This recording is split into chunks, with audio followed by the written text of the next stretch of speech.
ஆண்டவர் கொடுத்த அந்த நாளுக்காய் நாம் யாவரும் ஆண்டவருக்கு நன்றி சொல்லி தேவனுடைய வார்த்தைகளை நாம் கேட்டது போல நம் காதுகளை திறந்து நாம் கேட்போம். தேவன் நமக்கு உதவி செய்வார். மத்திய எழுதின சுவிசேஷம் 24ஆம் அதிகாரத்திலிருந்து ஒரு சில வார்த்தைகளை நாம் படிக்கலாம். மத்திய 24 அங்கே அநேக ஓமானங்களை ஆண்டவர் கூறிக்கிட்டே வந்து தன்னுடைய வரியை குறித்து பேசிக்கிட்டே வராங்க. இப்படி 29ஆம் அதிகாரம், அந்நாட்களில் உபத்திரவம் முடிந்தவுடனே சூரியன் அந்தகாரப்படும், சந்திரன் ஒளியை கொடாதிருக்கும், நட்சத்திரங்கள் வானத்திலிருந்து விழும், வானத்தின் சத்துவங்கள் அசைக்கப்படும்.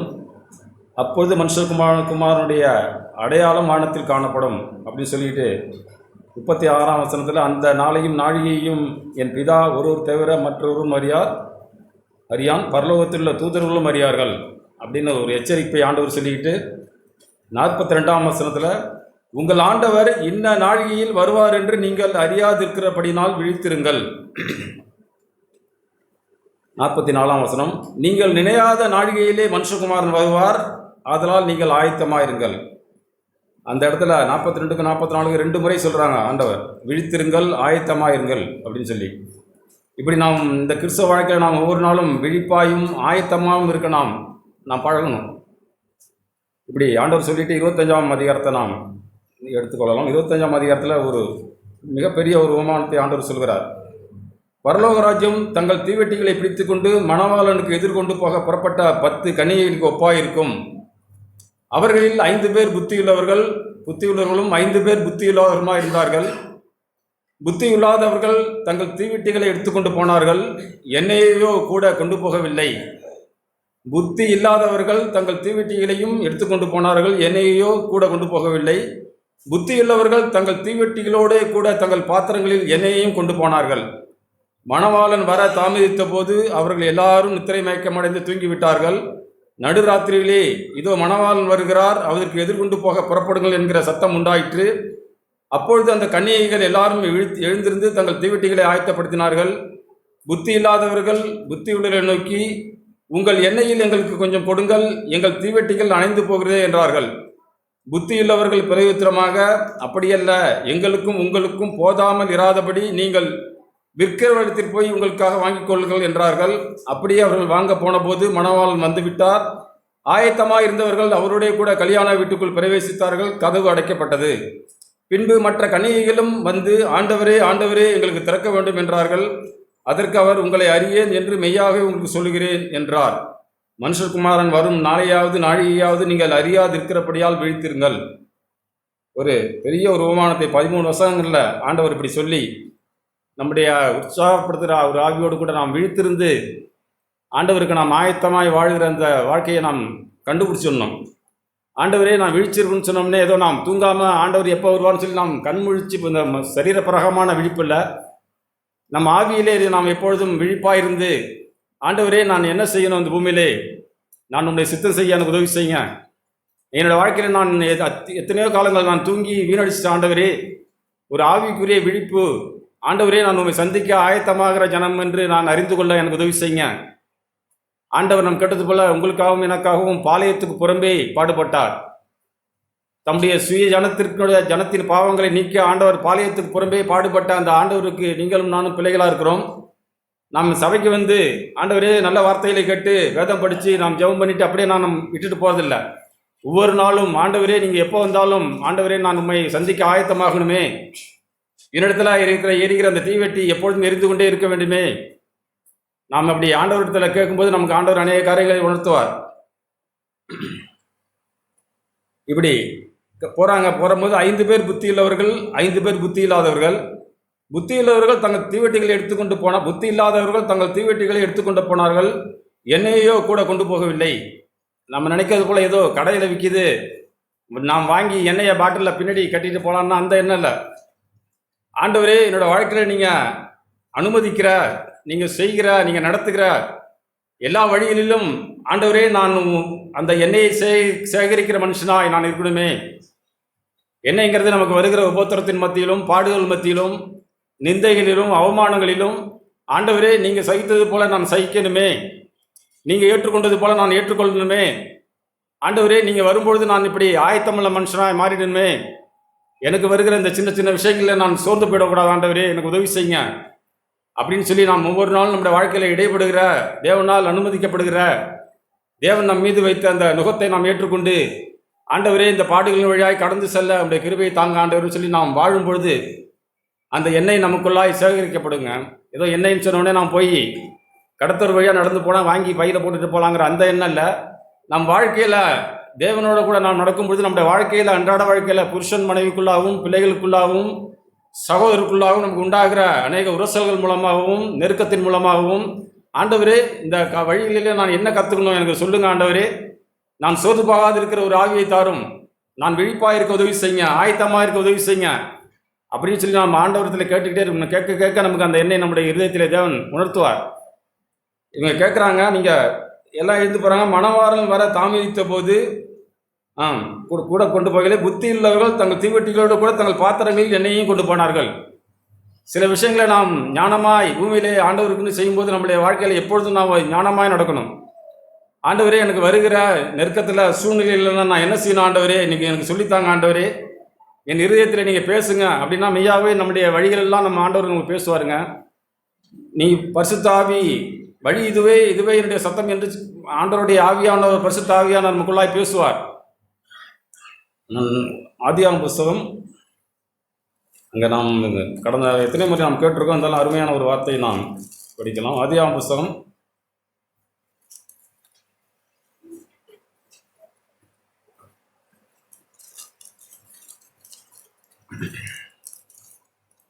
45ஆம் அதிகாரம் பக்கம் 61.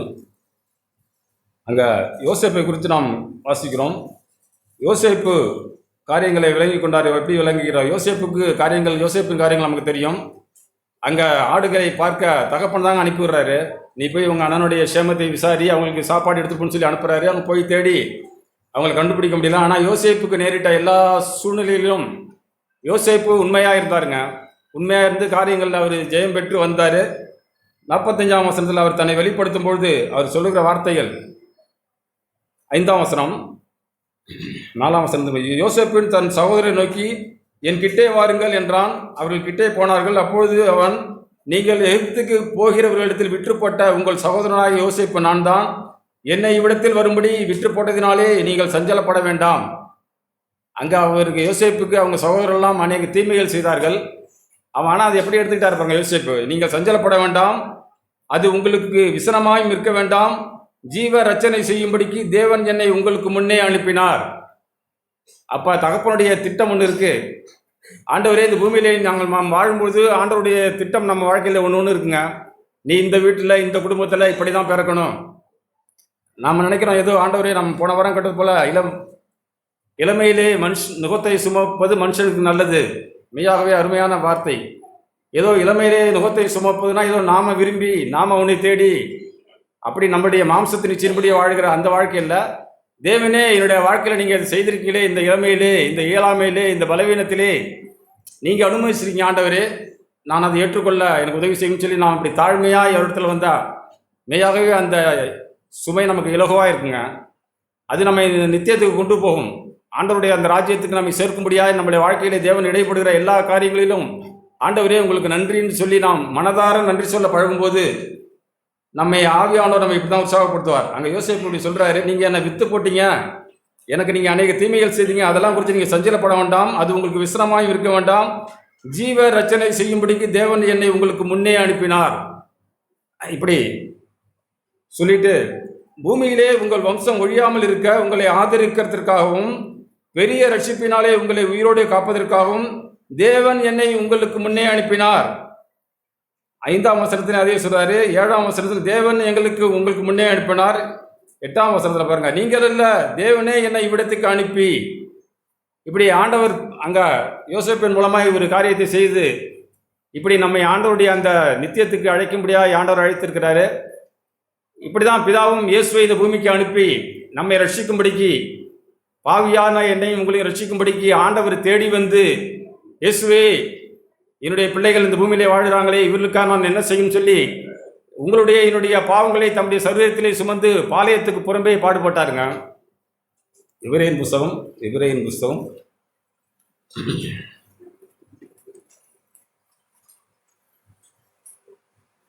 13ஆம் அதிகாரம்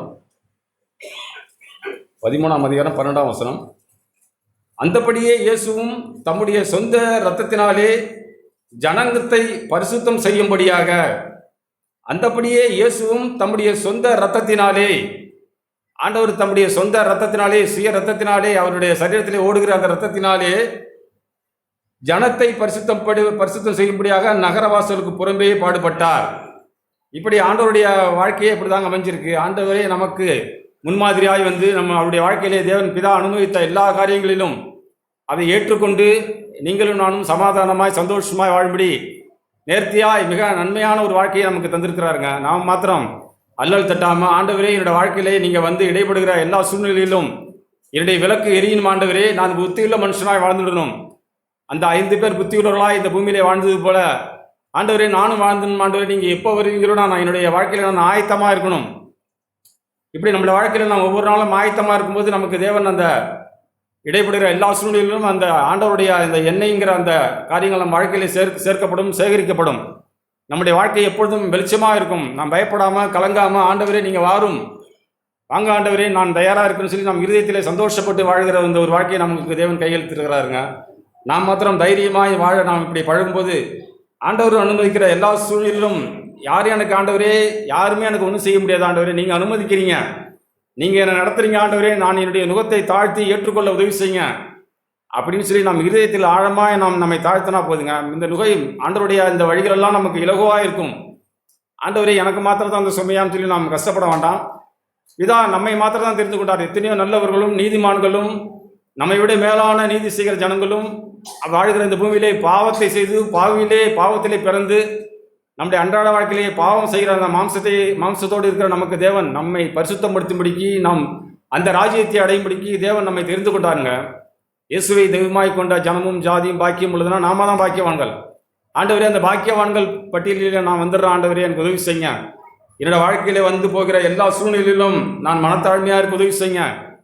நான் ஆண்டவர் உண்மைக்கான உதவி செய்யுங்க அப்படின்னு சொல்லி நாம் இயேசுவை பார்த்து, ஆண்டவரே இந்த சூழ்நிலையில் நான் எப்படி வாழணும் ஆண்டவரே, என்னோட கூட பேசுங்க ஆண்டவரே. என் வாழ்க்கையிலே ஆண்டவரே நான் என்னையை சேகரிக்கிற மனுஷனாய் எந்த சூழ்நிலை வந்தாலும் நான் அதை ஆண்டவருடைய நாமத்தினால எதிர்கொண்டு நான் அதை ஜெயிக்க எனக்கு உங்களுடைய வல்லமையை தாருங்கன்னு சொல்லி நான் போனோம்னா போதுங்க, ஆண்டவர் நமக்கு அந்த அவருடைய வல்லமையை நமக்கு தருவார். இப்படி அவங்க எதிர்கொண்டு போகிறாங்க. அவங்கள்ட்ட எண்ணெய் இல்லை. நடுராத்திரிலே இயேசு வர்றாரு. வந்த உடனே எல்லாரும் கன்னிகைகள் எல்லாரும் எழுந்திருந்து தங்கள் தீவெட்டிகளை ஆயத்தப்படுத்தினார்கள். புத்தி இல்லாதவர்கள் புத்தி உள்ளவர்களை நோக்கி, உங்கள் எண்ணெயிலே எங்களுக்கு கொஞ்சம் கொடுங்கள், எங்கள் தீவெட்டிகள் அணைந்து போகிறதே என்றார்கள். அவங்க அங்கே போய் புத்தி இல்லாதவர்கள் புத்தி உள்ளவர்கிட்ட போய் கொஞ்சம் எண்ணெய் கொடுங்க, எங்களுடைய விளக்கு அணைந்து போகிறதே, எஜமான் ஆண்டவர் வரும்போது நாங்களும் போகணுமேன்னு சொல்லி போகிறாங்க. இவங்களால கொடுக்க முடியாது, இவங்கள்ட்ட எண்ணெய் இல்லை. அவங்களுக்கான காரியங்கள் தான் அவங்கள்ட்ட இருக்குது. அவங்க தீவெட்டி எரியறதுக்கு ஊற்றுறதுக்கான எண்ணெய் மாத்திரம் தான் அவங்கள்ட்ட இருக்குது. இவங்களால கொடுக்கவும் முடியாது. எப்படின்னா இந்த எண்ணெய்ங்கிறது ஏதோ நம்ம பின்னாடி மூட்டை கட்டி வச்சுக்கிட்டு டின்னில் பிடிச்சிட்டு போய் ஊற்றி கொடுக்குற காரியங்கள் கிடையாது. இது நம்ம இருதயத்திலே அந்தரங்க வாழ்க்கையிலே, ஆண்டவரே இது உம்மாலே எனக்கு என்னுடைய வாழ்க்கையில் இடைப்படுகிற நேரமெல்லாம் சேகரிக்கப்பட்ட இந்த எண்ணெயை நான் எடுத்து கொடுக்க முடியாது. ஆண்டவரே நீங்கள் விற்கிற இடத்துல போய் வாங்கி கொள்ளுங்கன்னா அங்கே நமக்கு வருகிற சூழ்நிலையில் போய் நாம் கடந்து போய், ஆண்டவரே நீங்கள் அனுமதிக்கிற இந்த சூழ்நிலையில் நான் எப்படி வாழணும் ஆண்டவரே எனக்கு உதவி செய்யுங்க அப்படின்னு சொல்லி நாம் ஆண்டவரத்தில் போய் வருந்தி கேட்டு நாம் வாழும்பொழுது பரிசுத்த ஆவியானவரால் நாம் அந்த எண்ணெய் நமக்கு பொழியப்படுங்க. நம் வாழ்க்கையில் நம்ம வருகிற எல்லா சூழ்நிலைக்காகவும் நாம் நன்றி சொல்லி வாழ பழகணுங்க. யோசேப்பு அப்படி செய்தார், தேவன் அவரை உயர்த்தினார். சும்மா அண்ணனை பார்க்க போன அந்த மனுஷனுக்கு நேர்ந்த காரியங்கள்லாம் அவர் ஒன்றுமே குறை சொல்லலை, நீங்கள் எனக்கு ஒன்றுமே செய்யலை அப்படின்னா அந்த பூமியில் வருகிற மனுஷர்கள் மூலமாக நம்முடைய வாழ்க்கையில் இடைப்படுகிற எந்த காரியங்களும் நமக்கு ஆண்டவருக்கு தெரியாமல் ஒன்றுமே நடக்கலைங்க. ஆண்டவரே நீங்கள் அதை அனுமதிக்கிறீங்க ஆண்டவரே, என்னை ஏற்றுக்கொள்ள எனக்கு மனத்தாழ்மையை தாருங்க ஆண்டவரே. இப்படி எதிராளி என்னை பேசும்பொழுது எனக்கு இருதயம் குமுறுதே, அது நம்முடைய மாம்சம் அப்படி குமர செய்யும். ஆண்டவரே நான் அதை தாழ்த்த உதவி செய்யுங்க. இன்னொரு சம்பவத்தை நான் சொல்கிறேன். சாமுவேல் புஸ்தகம், அங்கே தாவீதை சிமையை தூஷிப்பார்.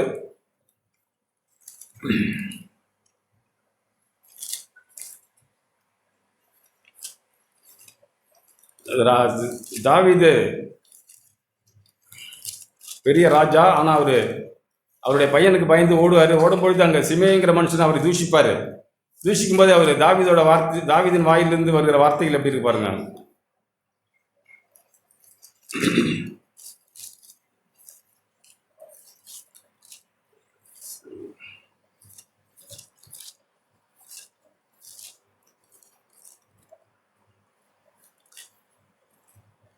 சாரி, கர்த்தர் என்னை தூஷிக்க அனுமதித்தார். ரெண்டு சாமுவேல் புஸ்தகம் 16ஆம் அதிகாரம் பக்கம் 406. அங்கே போகிறாரு, அவனோட மகனுக்கு பயந்து ஓடுறாரு. ஓடும்போது 6ஆம் வசனம், 16ஆம் அதிகாரம் 6ஆம் வசனம், சகல ஜனங்களும் சகல பலசாலிகளும் தாவீதின் வலதுபுறமாகவும் இடதுபுறமாகவும் நடக்கையில் தாவீதின் மேலும் தாவீதின் ராஜாவினுடைய சகல ஊழியக்காரர்களும் கற்களை எறிந்தான். 5ஆம் வசனத்தில் படிக்கணும். சவுல் வம்சத்தனாகிய கேராவின் குமாரனாகிய சிமேயி என்னும் பேருள்ள மனுஷன் அங்கே இருந்து புறப்பட்டு தூஷித்துக் கொண்டே நடந்து வந்து இப்படி தாவீது ராஜாவுடைய சகல ஊழியக்காரனும் கற்களை எறிந்தான். சிமேயி அவனை தூஷித்து, இரத்த பிரியனே, பேலியாளின் மனுஷனே, தொலைந்து போங்கன்னு சத்தம் போடுறாருங்க. தாவீதை பார்த்து சிமேயி தூஷிக்கிறாரு. இப்படி அதாவது சவுலுடைய ராஜ்யத்தை தாவீது தானா போய் பிடிச்சு கொண்டது போல அவன் நினைச்சு காரியங்களை செய்கிறாரு. இப்படி சவுல் வீட்டார் இரத்த பழியை திரும்ப பண்ணினார். கர்த்தர் ராஜபாரத்தை உன் குமாரனாகிய அப்சலோமின் கையில் ஒப்பு கொடுத்தார். இப்போதும் இதோ உன் அக்கிரமத்திலே அகப்பட்டாய், நீ இரத்த பிரியனான மனுஷன் என்றான். சிமேயி தாவீதை தூஷிக்கிறான். நீ சவுலோட குடும்பத்தை நீ இப்படி இது பண்ணினியே, உன்னுடைய அந்த சவுலின் குடும்பத்தோட இரத்த பழி உன் மகனாகி அப்சலோம் மூலமாக உனக்கு கிடைக்குன்னு சொல்லி தூஷிக்கிறான். அப்பொழுது செருயாவின் குமாரன் அபிசாய் ராஜாவை நோக்கி, இந்த செத்த நாய் ராஜாவாகிய என் ஆண்டவனை தூஷிப்பானேன், நான் போய் அவன் தலையை வாங்கி போடட்டும் என்றான். அவனுடைய கூட வருகிற அவனுடைய போர்ப்படை தளபதிகள், செத்து போன நாய் போல ஒரு மனுஷன் பின்னாடி வந்து தூஷிக்கிட்டே ஆண்டவரே, நான் போய் அவன் தலையை வெட்டி போடலாமான்னு சொல்லி அனுமதி கேட்குறாரு. தாவீதோட இருதயம் எப்படி இருக்கு பாருங்க. அதற்கு தாவீது ராஜா, அவன் என்னை தூஷிக்கட்டும், தாவீதை தூஷிக்க வேண்டும் என்று கர்த்தர் அவனுக்கு சொன்னார், ஆகையால் ஏன் இப்படி செய்கிறாய் என்று கேட்கத்தக்கவன் யார் என்றான். தாவீதோட இருதயத்தை தேவன் எப்படி பக்குவப்படுத்துறாரு பாருங்க. தாவீது ஒண்ணுமே செய்யல. கோலியாத்தை வென்று ஆண்டவர் மேலுள்ள அவனுடைய பக்தி வைராக்கியம் கோலியாத்தை கொன்று போட்டது தாங்க அவன் செய்த பெரிய காரியம். ஆனால் அவனுடைய எந்த அநியாயமும் சவுல் அவன்கிட்ட பார்க்கல. ஆனால் நாயை போல தாவீதை சவுல் தருத்துறாரு. எத்தனையோ சந்தர்ப்பங்கள் தாவீதுக்கு கிடைக்குது. ஆனால் சவுலை தாவீது கை போட்டு கொன்று போட மாட்டேங்கிறாரு. ஒரு இடத்துல போய் அவனுடைய தொங்கலை அறுத்துக் கொள்கிறார். தாவீது சவுலின் தொங்கலை அறுத்து கொண்டது நிமித்தம் அவனுடைய இருதயம் துடிக்குது. எஜமானால் அபிஷேகம் கர்த்தரால் அபிஷேகம் பண்ணப்பட்ட இந்த ராஜாவின் மேல் ராஜாவுடைய வஸ்திரத்தை அறுத்தேனே சொல்லி பயப்படுறாரு. ஆனால் சவுலுக்கு அந்த பயமே இல்லாமல் போயிடுச்சு. அவன் எப்படியாவது தாவீதை கொன்று போட வேண்டும் சொல்லி துடிக்கிறாரு. சவுல் தாவீதை கொன்று போடும்படி சவுலுக்கு தேவன் அனுமதியே கொடுக்கலீங்க, எப்படியும் தப்பிக்க வச்சிடறாரு. அதுபோல இங்கே சிமேயை தூஷிக்கிறாரு. கர்த்தர் அவனுக்கு சொன்னார் தூஷிக்க வேண்டும் என்று, அவன் என்னை தூஷிக்கட்டும், தாவீதை தூஷிக்க வேண்டும் என்று கர்த்தர் அவனுக்கு சொன்னார். எப்படி ஆண்டவர் அனுமதிக்கிறார் பாருங்க. நம்ம வாழ்க்கையில தேவன் அனுமதிக்கும் போது யார் எப்படி பேசினாலும், எந்த சூழ்நிலையில் எப்படி வளர்ந்தாலும், ஆண்டவரே நான் இது கடந்து போக எனக்கு உதவி செய்யுங்க. திரும்பி தாவீது அபிசாயும் தன் ஊழியக்காரர் எல்லாரையும் பார்த்து, இதோ என் கர்ப்ப பிறப்பான என் குமாரனே என் பிராணையை வாங்க தேடும்போது இந்த பென்யமீனன் எத்தனையும் அதிகமாய் செய்வான், அவன் தூஷிக்கட்டும், அப்படி செய்ய கர்த்தர் அவனுக்கு கட்டளை இட்டிருக்கிறார் என்றான். இப்படி ஆண்டவர் ஒரு கட்டளை இட்டு, நீ தாவீதை தூஷி, தாவீது எப்படி இருக்கான்னு பாருன்னு சொல்லி அநேகருக்கு தாவீதோட இருதயத்தை காட்டதாங்க அப்படிங்கிற காரியங்கள் நடக்குது. தாவீது அங்கே ஒரு இடத்துல போய் சவுலோட தொங்கலாக இருக்கும்போது அவனோட இருதயம் துடிக்குது. இருதய துடிப்பை ஆண்டவர் பரிசுத்த ஆவியானவர் அறிந்து தாங்க இந்த வேதத்தில் எழுதியிருக்கிறாங்க. இப்படி நம்மளோட வாழ்க்கையிலே நாம், ஆண்டவரே என்னுடைய இருதயமே செம்மையாய் மாறிடணும், ஆண்டவரே என் இருதயம் சுத்தமாக இருக்கணும், நீங்கள் வரும்பொழுது இந்த இருதயத்திலே கரை திரை முதலான ஒன்றுமில்லாமல் பரிசுத்தமும் பிழையற்றதுமான ஒரு வாழ்க்கையை நான் வாழ எனக்கு உதவி செய்யுங்க. இன்றைக்கி நான் முழுமையாக வாழலைங்க ஆண்டவரே, நான் நாளைய தினத்திலிருந்தும் ஆண்டவரே உடைய வார்த்தைகள் எனக்கு வரும்பொழுதெல்லாம் கேட்டு கேட்டு என்னை கழுவிக்கொள்ள எனக்கு உதவி செய்யுங்க. என்னுடைய வாழ்க்கையில் இடைப்படுகிற எல்லா சூழ்நிலைக்காகவும் நன்றி ஆண்டவரேன்னு சொல்லி நாம் வாழும்பொழுது நம்முடைய வாழ்க்கையிலே அந்த எண்ணெய் சேகரிக்கப்படுங்க. எல்லா சூழ்நிலை வழியாய், நெருக்கத்தின் வழியாய், அவமானத்தின் வழியாய் அந்த எண்ணெய் நம்மளுடைய இருதயத்திலே சேகரிக்கப்படும். இப்படி நாம் வாழும்போது நாம் உற்சாகமாய் நாம் வாழலாம். இன்னொரு வார்த்தையை நான் காட்டுறேன். யோபுவின் புஸ்தகம்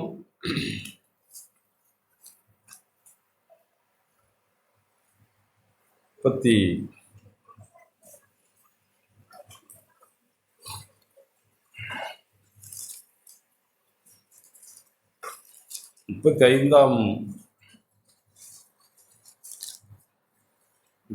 அதிகாரம் பக்கம் 37ஆம் அதிகாரம் 666.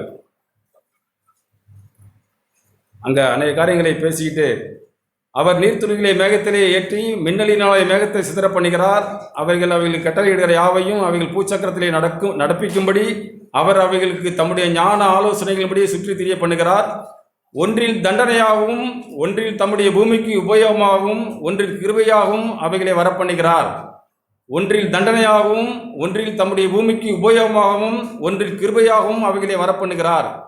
இப்படி நம்முடைய வாழ்க்கையில ஒன்றில் ஆண்டவர் காரியங்கள் எப்படி செய்கிறார்னா, நமக்கு தேவன் இந்த பூமிக்கே ஆண்டவர் இப்படி கட்டளையிட்டு மேகத்துக்கும் மழைக்கும் ஆண்டவர் ஒன்று செய்து பூமிக்கு உபயோகமாகவும் உப்பாகவும் வாழும்படி தேவன் அனுமதிக்கிறாரு. நம்முடைய இந்த சின்ன வாழ்க்கையில் தேவன் அனுமதிக்கிற எல்லா சோதனையிலும் ஆண்டவரே நான் ஜெயிக்க உடைய வல்லமை எனக்கு தாங்க ஆண்டவரே, ஆண்டவரே நான் தைரியமாக வாழ உதவி செய்யுங்க, உங்களுடைய ஆவியினாலே என்னை நிரப்புங்க, நான் உம்மாலே கூட நடத்தப்பட உங்களுடைய ஆவியினால் நடத்தப்பட நான் அர்ப்பணிக்கிறேன் அப்படின்னு சொல்லி நாம் வாழ்க்கையில நாம் அனுமதிக்கும் போது, நம் வாழ்க்கையை நாம் ஆண்டவருக்கு அனுமதிக்கும் போது அவன்கிட்ட மெய்யாகவே நம்முடைய இதயத்தில் அந்த பரிசுத்த ஆவியானவர் நமக்குள்ளே பேசுவாருங்க. நம்முடைய எண்ணெய் தீவெட்டி நாம் பிரகாசமாக எரியும். நாம் சோர்ந்து போக வேண்டிய அவசியம் இல்லை. ஆண்டவரே இந்த சூழ்நிலையிலே கடந்து போக எனக்கு உதவி செய்யுங்க, உங்களுடைய கிருபை எனக்கு போதும், பலவீனத்திலே உங்களுடைய பலன் பூரணமாய் விளங்கும் என்று சொல்லியிருக்கீங்களா ஆண்டவரே, நான் என்னுடைய பலவீனத்திலே நான் மென்மை பாராட்ட உதவி செய்யுங்க, பரவாயில்ல ஆண்டவரே, சோறு உண்டாகுது ஆண்டவரே, இருந்தாலும் நான் தைரியப்பட உங்களுடைய ஆவி எனக்கு தாரும் சொல்லி நாம் வந்தால் போதுங்க. இப்படியெல்லாம் இந்த கிறிஸ்துவ வாழ்க்கையில் நாம் ஆண்டவருக்கென்று ஆண்டவருடைய ஆவியினாலே கிறிஸ்துவுக்காய் ஆண்டவருடைய ஏதோ என்னுடைய மாம்ச சிந்தையா இல்லை ஆண்டவரே, உங்களுடைய நாமத்திற்கென்று இதை செய்ய எனக்கு உதவி செய்யுங்க. தாவீது கோலியாத்தை கொன்று போட்டதெல்லாம் தேவனுடைய நாமத்துக்கு தூஷணத்தை கொண்டு வருகிறானே அப்படிங்கிற ஒரு ஆவியோடு கூட தான் செய்தார். அந்த ஆண்டவர் தாவீதை கடைசி வரைக்கும் நடத்துகிறாருங்க. காரியங்கள்லாம் நடத்தி அவனை சிங்காசனத்தில் அமர செய்வதற்கு ஏதோ பரலோகங்கிறதே நம்ம இங்கே சபைக்கு வந்துட்டு வார வாரம் வந்துட்டு போயிட்டா நம்ம பரலோகவாசிகளாக போயிடலாங்கிறதெல்லாம் அப்படியெல்லாம் ஒன்றும் கிடையாது. ஆண்டவரே திங்கக்கிழமையிலேருந்து சனிக்கிழமை வரைக்கும் என்னோடய வாழ்க்கையில் நீங்கள் அனுமதிக்கிற சின்ன சின்ன சூழ்நிலையில் நான் எப்படி வாழ்கிறேன் எனக்கு உதவி செய்யுங்க. அந்தரங்கத்தை பார்க்கிற என் பிதாவே வெளியரங்கமாய் நீர் எனக்கு பலன் தாரும் சொல்லி நாம் இப்படி ஆண்டவரத்தில் தைரியமாக வரப்பழகணும். அந்தரங்கத்தில் நாம் குருடாய் அப்படி இப்படி வாழ்ந்துட்டு வெளியரங்கமான வாழ்க்கையில் நான் சுத்தமாக வாழ்றேன்னு சொன்னால் அது ஒன்றும் பிரயோஜனப்படாது. இந்த புத்தி இல்லாதவர்கள்லாம் வெளியில் தீவெட்டீரியிலே தான் பார்க்குறாங்க, ஆனால் உள்ள ஒன்றுமே இல்லை அவங்களோட வாழ்க்கையில். ஆண்டவரே என்னுடைய உள்ளான வாழ்க்கை நாள்தோறும் பரிசுத்தமாக வேண்டுமே, யாரும் காணாத பகுதியிலே நான் உண்மையாக இருக்கணுமே. இப்படி தேடும்பொழுது மெய்யாகவே ஆண்டவர் நமக்கு உதவி செய்ய வல்லவராக இருக்கிறார். ஒரு வார்த்தை காட்டுகிறேன். லூக்கா எழுதின சுவிசேஷம் 23ஆம் அதிகாரம். அங்கே ஆண்டவரை சிலுவையில் அறைய கொண்டு போகிறாங்க. 23ஆம் அதிகாரத்தில் ஆண்டவரை பார்த்து கேட்குறாரு அங்கே பிலாத்து, நீ யூதருடைய ராஜாவா என்று கேட்டான். ஆமாங்கிறாரு, நான் யூதருடைய ராஜா தாங்கிறாரு ஆண்டவர் தைரியமாய். இப்படி சொல்லி கொண்டு போகும்போது ஆண்டவரை அடிக்கிறாங்க, காரியங்கள் செய்கிறாங்க. செய்யும்போது அங்கே எல்லாரும் பார்த்து ஆண்டவருடைய காரியங்களை பார்த்து எல்லாம் அழுகிறாங்க. 27ஆம் அதிகாரம் 23ஆம் லூக்கா 23:27.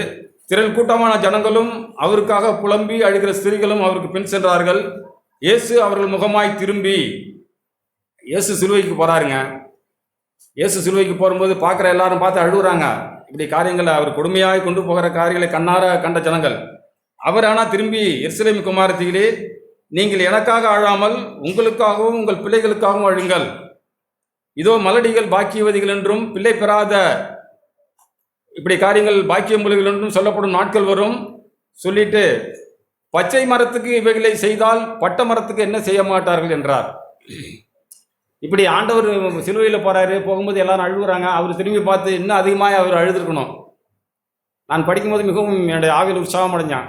ஆண்டவரே திரும்பி பார்த்து எனக்காக நீங்கள் அழாதீர்கள், எவ்வளோ தைரியமாக சொல்கிறாரு. ஏன்னா நான் பிதாவின் சித்தம் செய்ய இந்த பூமிக்கு வந்தேன். பச்சை மரமாக எனக்கே இந்த பாடு என்றால் பட்ட மரமாகி உங்களுக்கு எந்த பாடோ, நீங்கள் உங்களுக்காகவும் உங்கள் பிள்ளைகளுக்காகவும் அழுங்கள். இப்படி நம்முடைய வாழ்க்கையில் ஆண்டவர் உன்னை செய்திருக்கிறாருங்க. நான் மாத்திரம் எப்பொழுது நம்முடைய சூழ்நிலையில் ஆண்டவரே நான் நல்லா இருக்கணும் ஆண்டவரே, நான் உங்களுடைய நாமத்தை உயர்த்துகிற மனுஷனாக இருக்கணும் ஆண்டவரே, என்னுடைய பிள்ளைகளை செம்மையான வழியில் நடத்தணுமே, எனக்கு தெரியலையே, எனக்கு உதவி செய்யும் சொல்லி நாம் ஒவ்வொரு நாளும் இப்படி ஆண்டவருடைய பாதத்தை இறுக பற்றி கொண்டு நமக்கு பிதா அனுமதிக்கிற எல்லா சூழ்நிலையிலும் கர்த்தர் அனுமதித்தார். தாவீது அருமையாக சொல்கிறாருங்க. தாவீது ஒன்றுமே செய்யலை, கடைசி வரைக்கும் போகிறாரு. சவுல் செத்து போன பிறகு தான் தேவன் அவரை கொண்டு வந்து சிங்காசனத்தை அமர செய்கிறார். செத்து போன பிறகும் நம்ம கேட்டது போல அவன் செத்து கொன்று போட்டவனா தாவீது கொன்று போடுகிறார். எதிராளிக்கு நன்மை செய்கிற ஒரு இதயம் தாவீதுக்கு எப்படி உண்டானதுன்னா, ஆண்டவரை பார்த்தார் தாவீது. நம்ம இயேசுவை இப்படி பார்க்கணுங்க. ஆண்டவரே, என்னுடைய பாவத்திற்காகவும் அக்கிரமத்திற்காகவும் உம்முடைய சரீரத்தை பிக்க ஒப்பு கொடுத்தீங்களே, உம்முடைய சொந்த ஜனத்தின் பாவத்திற்காக உம்முடைய இரத்தத்தை சிந்தினீங்களே ஆண்டவரே, அதை நான் நினைத்து சந்தோஷமாய் கம்பீரமாய் பாடி பரிசுத்த அலங்காரத்துடனே நான் பாடி ஆர்ப்பரித்து உமக்கண்டு வாழ இந்த சின்ன வாழ்க்கையை அர்ப்பணிக்கிறேன் ஆண்டவர்னு சொல்லி நாம் வரும்பொழுது மெய்யாக நாம் ஆண்டவராக இயேசுவை பார்த்து அழ மாட்டோம். ஆண்டவரே, நான் என்னை பார்த்து அழுகிற ஆண்டவரே, என்னுடைய சூழ்நிலையில் எவ்வளோ தீமை நிறைந்த மனுஷனாக இருக்கிறேனே, பதிலுக்கு பதில் செய்ய என்னுடைய இருதயம் துடிக்குது ஆண்டவரே, அதை நான் கொன்று போட உதவி செய்யுங்க. நான் உத்தமனாக இருக்க உதவி செய்யுங்க. என் அந்தரங்க வாழ்க்கையை நான் நோக்கி பார்க்க உதவி செய்யுங்க. சமாதானமாக இருக்க உதவி செய்யுங்க அப்படின்னு சொல்லி நாம் வந்து ஆண்டவரத்தில் சேர்ந்தா போதுங்க. இப்படி நம்முடைய வாழ்க்கையில் ஆண்டவர் அனுமதிக்கிற எல்லா சூழ்நிலையிலும் நாம் மனத்தாழ்மையாக நாம் கற்றுக்கொண்டா போதுங்க. மெய்யாகவே நம்முடைய வாழ்க்கையில் எண்ணெய் சேகரிக்கப்படும். ஆண்டவர் வரும்பொழுது நம்முடைய தீவெட்டிகள் நிச்சயமாக எரியும். இப்படி வாழ தேவன் நமக்கு உதவி செய்வார். ஆமென்.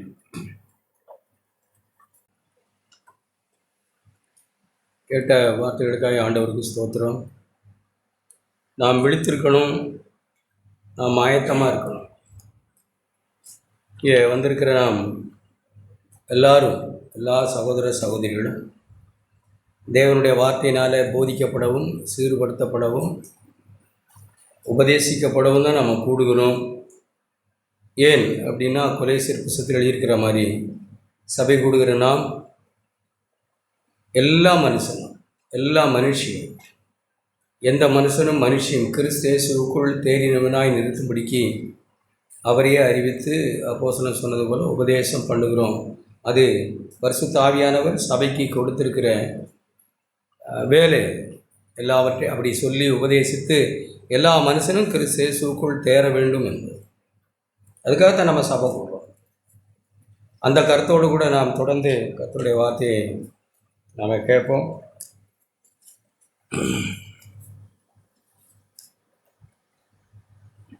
நம்ம எண்ணெய் சேகரிக்கணும்னு நம்ம கேட்டோம். இங்கே வந்திருக்கிற எல்லா சகோதர சகோதரிகளும் ஒரு நல்ல மனசோடு தான் நான் வந்திருப்போம். எல்லாரும் இன்னும் அதிகமாய் நல்லாகணும் அப்படின்னு. ஆனால் நமக்கு இருக்கிற அபாயத்தை நாம் விளங்கிக்கொள்ளும். ஒருவேளை நம்முடைய பாவங்கள் மன்னிக்கப்பட்டிருக்கலாம், நாம் ரட்சிக்கப்பட்டிருக்கலாம், ஞானஸ்நானம் எடுத்திருக்கலாம், வருஷங்களாக கூட சபையில் நாம் இருக்கலாம், சந்தோஷம். ஆனால் அது இல்லை, அது மட்டும் இல்லை கிறிஸ்தவ வாழ்வு. கிறிஸ்தவ வாழ்வு இன்னும் அப்போஸ்தலனாகிய பேதுரு நமக்கு அதை எப்படி சொல்லுகிறாருன்னு சொன்னால், 2 பேதுரு, நம்ம எல்லாரும் எத்தனையோ முறை நான் வாசிக்கிற வார்த்தைகள் தான். 2 பேதுரு 1ஆம் அதிகாரம் 2, 3, 4 வசனங்களை நாம் வாசித்தால், தேவனையும் நம்முடைய கர்த்தராகிய இயேசுவையும் அறிகிற அறிவினால் உங்களுக்கு கிருபையும் சமாதானமும் பெருக கடவுள். அப்புறம் கிருபையும் சமாதானமும் யாருக்கு பெருகுது? அதே வசனத்தில் எழுதியிருக்கு, தேவனை அறிகிற அறிவினால். தேவனை அறிகிற அறிவினால் நமக்கு சமாதானமும் கிருபையும் அதிகமாய் பெருகுது. அப்புறம் தேவனை நாம் அறியணும். ஏதோ ஞானஸ்நானம் பெற்றோம், ரட்சிக்கப்பட்டோம், ஏதோ சபைக்கு வந்தோம், ஒரு சில காரியங்களை கற்றுக்கொண்டோம், உபதேசங்களை கற்றுக்கொண்டோம், ஒரு நல்ல பேர் போன சபையில் இருக்கிறோம் அப்படிங்கிறதெல்லாம் போதாது. அதுக்கு மேலே நாம் தேவனை அறியணும். கொஞ்சம் பேர் நாம் தேவனை அறியலை.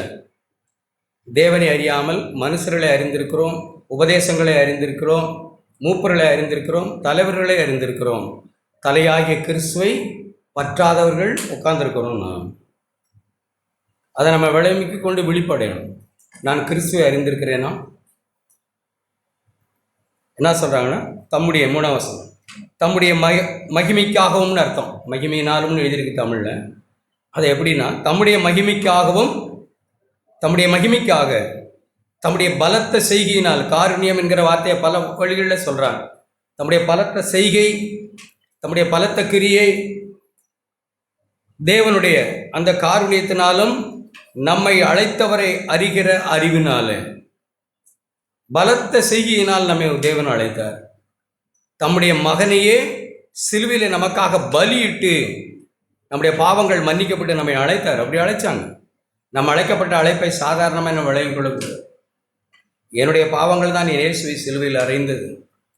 அவனை சிலுவையில் அறையும்னு சொன்னதில் நானும் ஒருவன் என்று நம்முடைய காதுகள் அப்படி கேட்டிருக்கணும்.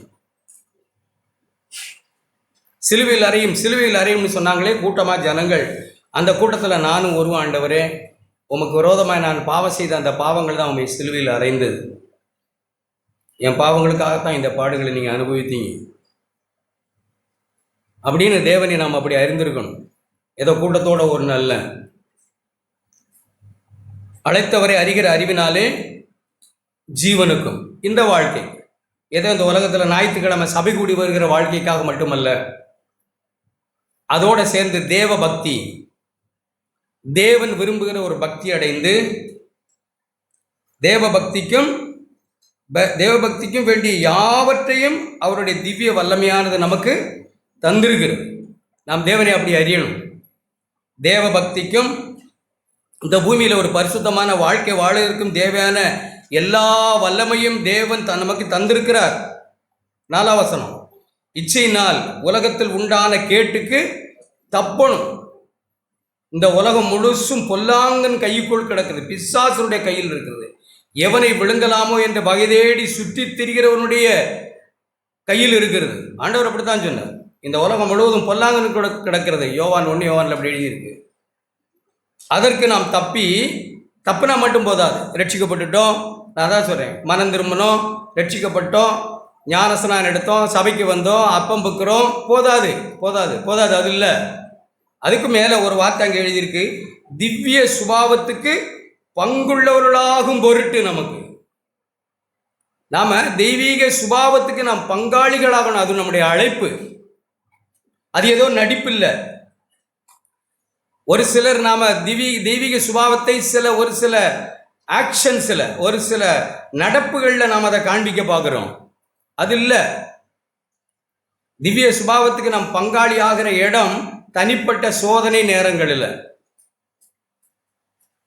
என்னை சேகரிக்கணும்னு நான் கேட்குறேன். நான் கேட்டுக்கோது எப்படி யோசித்தேன்னா, திவ்ய சுபாவத்துக்கு நம்ம பங்காளிகள் ஆகணும். எவ்வளவு நாம் பங்கடைந்திருக்கிறோம் அவருடைய சுபாவத்துக்கு, நம்முடைய அழைப்பே அதுதான். திவ்ய சுபாவத்துக்கு பங்காளிகளாகும் பொருட்டு மகா மேன்மையும் அருமையுமான வாக்கு தத்தங்களும் அவைகளினாலே நமக்கு அருளப்பட்டிருக்கிறது. அவருடைய வல்லமையினாலே நமக்கு அருளப்பட்டிருக்கிறது. அதான் அதனுடைய அர்த்தம். அப்படித்தான் இருக்கு. அவைகளினாலே, எவைகளினாலேனா அவருடைய வல்லமையினால் நமக்கு அருளப்பட்டிருக்கிறது. இப்படி இருக்க இப்படியெல்லாம் தேவன் நம்முடைய வாழ்க்கையில செய்திருக்க நாம் அதிக ஜாக்கிரதை உள்ளவர்களாய் நடக்கணும்.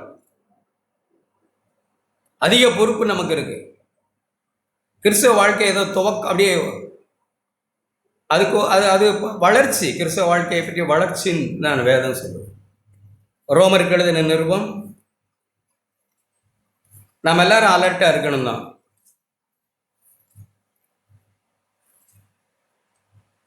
6ஆம் அதிகாரம். இப்ப 6ஆம் அதிகாரம் 19ஆம் வசனத்தில் அப்போஸ்தலன் நமக்கு பேசுகிறார். மாம்ச பலவீனத்தின் நிமித்தம் மனுஷர் பேசுகிறபடி நான் உங்களுக்கு பேசுகிறேன். மனுஷர் சொல்கிற மாதிரி, பரிசுத்த ஆவியானவர் சொல்கிறது போல மனுஷன் சொல்கிற மாதிரி உங்களுக்கு நான் சொல்கிறேன். அக்கிரமத்தை நடப்பிக்கும்படிக்கு முன்னே நீங்கள் அவயவங்களை அசுத்தத்திற்கும் அக்கிரமத்திற்கும் அடிமைகளாக ஒப்பு கொடுத்தீங்களா இல்லையா? நம்ம ஒப்பு கொடுத்தோமா இல்லையா? ஒப்பு கொடுத்தோம். இப்பொழுது பரிசுத்தமானதை நடப்பிக்கும்படிக்கு உங்கள் அவயவங்களை நீதிக்கு அடிமைகளாக ஒப்பு கொடுங்கள். ஒரு புத்தியுள்ள ஆராதனை நாம் அப்படிதான் செய்ய வரணும். சபைக்கு வரும்போது மட்டும் இல்லை, எல்லா இடங்களிலும், சோதிக்கப்படுகிற எல்லா நேரங்களிலும் கர்த்தர் தயவுள்ளவர் என்பதை நாம் அறிந்த மக்கள். நம்முடைய வீட்டில் எங்கே இருந்தாலும் சரி, எனக்காக ஆட்டுக்குட்டி அறுக்கப்பட்டதேங்கிற எண்ணம் இருக்கணும். அது மட்டும்தான் ஆராதனை. சபையை பற்றி எல்லாருடைய இருதயங்களையும் பிடிச்சிக்க வேண்டிய ஒரு ஆவி என்னென்னா, அவருக்கே சகல கனமும் மகிமையும் எப்பவும் செலுத்துவதாக நாம் இருக்கணும். மேன்மை பாராட்டுகிறவன் கர்த்தரை குறித்தே மேன்மை பாராட்டணும். வேறொன்றையும் குறித்து நாம் மேன்மை பாராட்டக்கூடாது. அவர்கள் யார் அப்படின்னா, எனக்காக ஆட்டுக்குட்டி அடிக்கப்பட்டதே, அறுக்கப்பட்டதே. நீங்கள் வெளிப்படுத்தல் 5ஆம் அதிகாரத்தை போய் வாசித்து பாருங்கள். அவருக்கே கனமும் மகிமையும் செலுத்துகிறவங்க தான் பிடிக்கப்பட்டவங்க.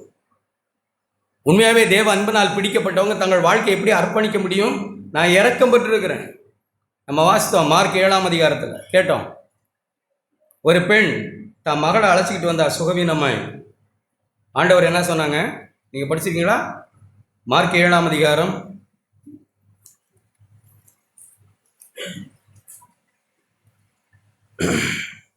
சிரோபோனிக்கியா தேசத்தாளாகிய கிரேக்க பெண் மகளை பிடித்திருந்த பிசாசை துரத்தி விட வேண்டும் என்று அவரை வேண்டிக் கொண்டாள். 26ஆம் வசனம், மார்க் 7:26. அதற்கு அவள், இயேசு அவளை நோக்கி, முந்தி பிள்ளைகள் திருப்தி அடையட்டும். பிள்ளைகள்னா யூதர்கள், இஸ்ரவேல் ஜனம். அதுக்கு தான் வந்தார், ரட்சிக்க தான் அவர்களை திருப்ப தான் வந்தார் ஆண்டவர். ஆனால் சொந்தமானதிலே அவர் வந்தார், சொந்தமானவர்களோ அவரை தள்ளினார்கள். சொந்தமானவர்களை சிலுவையில் அறைந்து கொன்றார்கள். இந்த பாவிகளுக்கோ கர்த்தருடைய கண்களில் கிருபை கிடைத்தது. எத்தனை பேர் நீங்கள் அப்படி பழங்கியிருக்கீங்க? காணியாட்சிக்கு புறம்பாய், தேவனற்றவனாய், பக்தியற்றவனாய், பாவியாய், துரோகியாய், நரகத்தின் பிள்ளையாய், நீசனாய், நாசகாலனாய் அலைந்த எனக்கு கர்த்தருடைய கண்களில் கிருபை கிடைத்ததே. அடுத்த வசனம், இயேசு அவளை நோக்கி, முந்தி பிள்ளைகள் திருப்தி அடையட்டும். பிள்ளைகளின் அப்பத்தை எடுத்து நாய்க்குட்டிகளுக்கு கொடுக்கிறது நல்லதா? இல்லை, நீ நாய்க்குட்டின்னு சொன்ன. ஆனால் அதற்கு அவள், மெய்தான் ஆண்டவரே, உண்மைதான், நான் நாய் தான். நான் இஸ்ரவேல் ஜனம் அல்ல, நான் யூத ஜனம் அல்ல, நான் புறஜாதி, நான் நாய் தான். நீங்கள் சொல்கிறது உண்மைதான். ஆகிலும் மேஜையின் கீழ் இருக்கும் நாய்க்குட்டிகள் பிள்ளைகள் சிந்துகிற துணிக்கு திண்ணுமே என்று சொன்னாள். இந்த நாய்க்குட்டி பிள்ளைகள் சாப்பிட்றாங்கல்ல, நீங்கள் சொல்கிற மாதிரி பிள்ளைகள், அவர்கள் தின்னு சிந்துறதை தின்னு இந்த நாய்க்குட்டிகள் பிழைக்குமேன்னு சொன்னாங்க. ஆண்டவர்களுடைய இருதயத்தை ஆழமாக பார்த்தார். அப்போது அவர், நீ சொன்ன வார்த்தை நிமித்தம் போகலாம், பிசாசுன் மகளை விட்டு விலகி போயிட்டு. நம்முடைய மனமெல்லாம் எப்படி இருக்கு? நான் புறஜாதிகள்னு துதியில் கேட்டமே, புறஜாதிகள்னு எதற்காவது ஒரு தகுதி நமக்கு இருக்கா? எத்தனை பேருடைய இருதயம் அப்படி இருக்கு? எதுக்காவது ஒரு தகுதி இருக்கா? ஒரு தகுதியும் இல்லாத நரகத்துக்கு மட்டுமே தகுதியான என்னை தேவன் தம்முடைய வசனத்தை அனுப்பி என்னை ஜெனிப்பித்தாருங்கிற உணர்வு, கண்ணீரும் இருதயத்தின் நொறுங்குதல் அப்படி இருக்கா? பாவி ஆண்டவரே, ஒரே ஒரு தகுதி இருக்குன்னா அது நரகத்துக்கு தான் எனக்கு போகிறதுக்கு தகுதி. அப்படிப்பட்ட பாவியாக என் மேல் கிருபியாக இருந்தேன், உமக்கு ஸ்தோத்திரம் அப்படின்னு நம்ம உட்கார்ந்துருக்கோமா? அவர்கள் தான் தேவனை அறிந்தவர்கள், இயேசுவை அறிந்தவர்கள், அவர்கள் தான் இயேசுவை அறிந்தவர்கள். வேற எதையாவது சிந்தையோட சபையில் உட்கார்ந்துருந்தோம்னா நாம் தேவனை அடிக்கப்பட்ட ஆட்டுக்குட்டியானவரை அறியாதவர்கள். மேன்மை பாராட்டுகிறவன் தன் நீதி, தன் பரிசுத்தம், தன்னுடைய சீனியாரிட்டி, தான் பிள்ளைகளை வளர்த்த விதம், தான் குடும்பத்தில் உண்மையாக இருக்கிற விதம், தான் சம்பாத்தியத்தில் உண்மையாக இருக்கிற விதம், இவைகளெல்லாம் கொண்டுகிட்டு தேவனை அறிந்திருக்கிற மனுஷன் வரமாட்டான். தேவனிடத்தில் வருகிற மனுஷன், இது தேவனுடைய ஈவு. மேன்மை பாராட்டுகிறவன் கர்த்தரை குறித்தே மேன்மை பாராட்டத்தக்கதாக கல்விமான்கள் அல்ல, ஞானிகள் அல்ல, பைத்தியமானது இல்லாதையும் இழிவானமாகிய என்ன யாரோ இல்லை, இழிவானவங்க அவங்கவங்கன்னு இல்லை, நான் தான் அவன். இழிவானவனும் இல்லாததும் பைத்தியமானதும் நான். என்னை தெரிந்து கொண்டீரே, மேன்மை பாராட்ட எனக்கு என்ன இருக்கு ஆண்டவரே? நான் எதை குறித்து மேன்மை பாராட்டுவேன்? என் பரிசுத்தத்தை குறிச்சா அது உம்மால் உண்டானது. என்னுடைய ரட்சிப்பா அது உம்மால் உண்டானது. என்னுடைய நீதியா அது உம்மால உண்டானது. நான் இருக்கிறதா என்னால உண்டானது அல்ல, உம்மால உண்டானது. நான் எதை குறித்து மேன்மை பாராட்டுவேன்? நீங்களே தேவனே, தேவனால் இயேசு எனக்கு ஞானமும் நீதியும் பரிசுத்தமும் மீட்புமானார். 1 கொரிந்தியர் 1 கடைசி நான் வாசிக்கிறோம். மேன்மை பாராட்டுகிறவன் கர்த்தரை குறித்தே மேன்மை பாராட்டத்தக்கது. மேன்மை பாராட்டவன் சிலுவை குறித்து அல்லாமல் வேறு ஒன்றையும் குறித்து மேன்மை பாராட்டக்கூடாது. அவர் தான் எனக்காக சிலுவையிலே மரித்தவர். ஆட்டுக்குட்டியானவரை குறித்தே மேன்மை பாராட்டணும். மேன்மை பாராட்டி உங்கள் வீட்டில் துதித்து ஸ்தோத்திரித்து அவரை மட்டுமே நீங்கள் நினச்சிக்கிட்டே இருந்து பாருங்க. உங்கள் பக்தி, உங்கள் பரவசத்தெல்லாம் தூக்கி குப்பையில் எரிஞ்சிட்டு அந்த சிலுவையே பார்த்து சிலுவையிலே தேவன் செய்த தியாகத்தை மட்டுமே ஸ்தோத்திரித்து பாருங்க, நம்முடைய வாழ்க்கை எப்படி மாறுதுன்னு. பிறரை நியாயந்திருக்க மாட்டோம், குற்றப்படுத்த மாட்டோம், குறை சொல்ல மாட்டோம், முறுமுறுக்க மாட்டோம், பதஷ்டப்பட மாட்டோம், பயப்பட மாட்டோம். உண்மையாவே இருதயம் நொறுங்கி உடைந்திருக்கும். இது என்னால் உண்டானதல்ல. கொஞ்சம் பேர் தாங்க இந்த இடுக்கமான வழியா இருந்திருக்கிறோம். சபையில சுயநீதிக்காரர்கள் பெருகி மண்டை பெருகி இருக்கிறோம். தேவனே எங்களை மன்னியும்னு நாங்க வரணும். நான் நாய்க்குட்டி, நாய், என்னை ரட்சிக்க உங்க மகன் அனுப்புனீங்களே ஆண்டவரே. ரோமர் 6ஆம் அதிகாரம். இப்படி நம்ம நீதிக்கு அடிமைகளாக ஒப்பு கொடுத்தோம். இயேசு சிலுவையில் நமக்கு செய்ததை அறிந்து, இந்த பாவிக்கு கர்த்தர் தம்முடைய குமாரனை பலியிட்டதை நான் அறிந்து, ஏதோ சினிமா காட்சி இல்லை நான் சொல்றது, ஆவியானவரால் குமாரன் வெளிப்படுத்தப்படுகிற ஒரு வாழ்க்கையை சொல்றாரு. அந்த வெளிப்பாடு பெற்றிருந்தா எந்த நேரமும் என்ன இருக்கு எனக்கு மேன்மை பாராட்ட, சிலுவை குறித்து அல்லாமல் வேற ஒன்றும் சிந்திக்கிறதுக்கு எனக்கு ஒன்றும் இல்லை ஆண்டவரே. அப்படிதான் இருக்கும். ஏன்னா அப்படி அடிமையாய் நம்ம ஒப்பு கொடுத்துருப்போம். குறைவுகள் இருக்கலாம். என் விசுவாசத்தை நான் பேசுறேன். அதான் என் வாழ்க்கை வாழணும் தான் நான் பேசுறேன். இப்பொழுது உங்களுக்கு வெட்கமாய் தோன்றுகிற 21 தோன்றுகிற காரியங்கள்னாலே அக்காலத்தில் உங்களுக்கு என்ன பலன் கிடைத்தது? நத்திங், ஒன்றும் கிடைக்கல, நரகம் மட்டும்தான். இப்போ உட்காந்து யோசிக்கிறேன், சீச்சி அன்னைக்கு அப்படி நடந்தமேனு இப்ப வெட்கமா இருக்கு. இவ்வளவு அருவருப்பாய் நாம் நடந்தோமா? இவ்வளவு இந்த சூழ்நிலை இப்படி மோசமாய் பேசிட்டோமா? இப்படி என்னையே உயர்த்தி நான் தான் புத்திமான் என்று எண்ணி நான் நடந்தேனா? எனக்கு தான் எல்லாம் தெரியும்னு சபையில நான் இருக்கிறேனா? ஐயோ ஆண்டவரே, வெட்கமா இருக்கு ஆண்டவரே. அதனுடைய முடிவு மரணம். மரண வழிகளை போய் யோசிக்கிறீங்களா? அப்படின்னு உட்காந்து சாவை பற்றி யோசித்து இவ்வளவு பெருமை பாராட்டிக்கிட்டு இருக்கேன். என் நீதி சாவு, என் நீதி அழுக்கான கந்த. தேவனுக்கு முன்பாக என்னைக்கும் அழுக்கான கந்த தொடச்சு போடப்படும். என் நீதிகளும் எதனா எடுத்துக்கிட்டு போனேன்னா நீங்க திரும்ப திரும்ப பிலிப்பியர் 3ஆம் அதிகாரத்தை வீட்டில் போய் வாசி. என் தேவனை இயேசுவை அறிகிற அறிவுக்காக, இயேசுவை அறிகிற அறிவுக்காக தான் தேவனை அறிகிற அறிவுன்னு அர்த்தம். நம்ம தேவனை அறியாத நிறைய பேர் இங்க உட்காந்துருக்கோம். சபையை அறிஞ்சிருக்கிறோம், உபதேசத்தை அறிஞ்சிருக்கிறோம், நம்முடைய சீனியாரிட்டி நம்மளை மண்டையை பெருக்க வைக்க பார்க்குது. தொட்டதுக்கும் தொடச்சதுக்கும் பிறர நியாயம் இருக்க நம்ம முந்த பார்க்குறோம். நிதானிக்க தெரியல, நியாயம் இருக்கிறோம். இதுக்கெல்லாம் என்ன காரணம்? நம்முடைய சுயநீதி மேலோங்கி இருக்குது. ஒரு அரை மணி நேரம் ஜெபிச்சுட்டா நமக்கு வருகிற அந்த ஆவிக்குரிய பெருமையின் சிந்தை தாழல. ஏதாவது ஒரு நீதி செய்துட்டா சுத்துமுத்தும் பார்த்து, அப்படி யாரும் பார்க்கலனாலும் தட்டி கொடுத்து, நீயாவது பார்த்தேடா அப்படின்னு மனசை தட்டி கொடுத்து என்ன சந்தோஷம். சுயநீதி இதெல்லாம் ஒன்றும் இல்லை ஆண்டவரே, இது உங்கள் கிருபையினால செய்ய. நீ கிருபை கொடுக்கலாம், ஒரு நீதியும் செய்ய மாட்டேன். அசிங்கத்தை தவிர வேற எதுவும் செய்ய மாட்டேன். மரணத்தை மட்டும் வேற எதுவும் சிந்திக்க மாட்டேன். இங்கே பவுல் அப்படித்தான் சொல்றார். நான் சொல்ல வர காரியம் வேற. இப்பொழுது நீங்கள், இப்போ நம்ம என்ன ஆனோம்? ஒருவேளை பாவத்திலிருந்து விடுதலையாக இருக்கலாம், பாவ மன்னிப்பு பெற்றிருக்கலாம், ஞான ஸ்நானம் பெற்றிருக்கலாம், சபையில் நிறைய வருஷங்களாக நம்ம வந்து கூட இருக்கலாம். பாவத்திலிருந்து விடுதலையாக்கப்பட்டு தேவனுக்கு அடிமையானோமா? அடிமையானோம்னா அடுத்த வசனம் தான் நம்ம வாழ்க்கையில் உண்மையாக இருக்கணும். எப்படி எழுதி தெரியுமா? அடுத்த வார்த்தை, தேவனுக்கு அடிமையானதுனால் பரிசுத்தமாகுதல் உங்களுக்கு கிடைக்கும் பலன். முடிவு ஏதோ சபைக்கு வந்தோம், ரட்சிக்கப்பட்டோம், ஞான ஸ்நானம் பெற்றோங்கிறது ஒரு ஆரம்ப பாடசாலையில் சேர்கிறது மாதிரி, ஒரு பள்ளிக்கூடத்தில் 1வது சேர்ற மாதிரி ரட்சிப்பு. தப்பாக விளைவிக்க கூடாது. ரட்சிப்புங்கிறது ஒரு ஸ்கூலில் போய் சேர்ற மாதிரி, அதுவே எல்லாம் இல்லை. அது அட்மிஷன் போட்டு ஃபர்ஸ்ட் ஸ்டாண்டர்டில் சேர்ந்துருக்கும், அதான் ரட்சிப்பு. அடுத்து என்ன எழுதியிருக்கு? பரிசுத்தமாகுதல் உங்களுக்கு கிடைக்கும் லாபம். அதுதான் 2nd standard, 3rd standard, 4th standard, 5th standard, அதுதான் PhD வரைக்கும். என்னது? பரிசுத்தமாகுதல். இது நடக்குதா? பரிசுத்தமாகுதல்னா என்ன நினைக்கிறீங்க? நாமே ஏதோ பரிசுத்தமாகுது அப்படி இல்லை. 1 பேதுரு நாமே ஏதோ பரிசுத்தமாக்கி கொள்கிறோம்னு ஒரு சிலர் நினைச்சுக்கிட்டு, அதுதான் நமக்கு மண்டை கனமா இருக்கிறதுக்கு காரணம். நாம பரிசுத்தமாகிறதுனால தான்,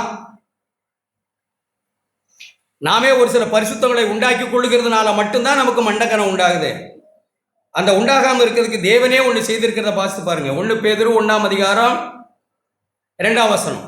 ஒருத்தர் வாசிங்க, யாராவது ஒருத்தர்.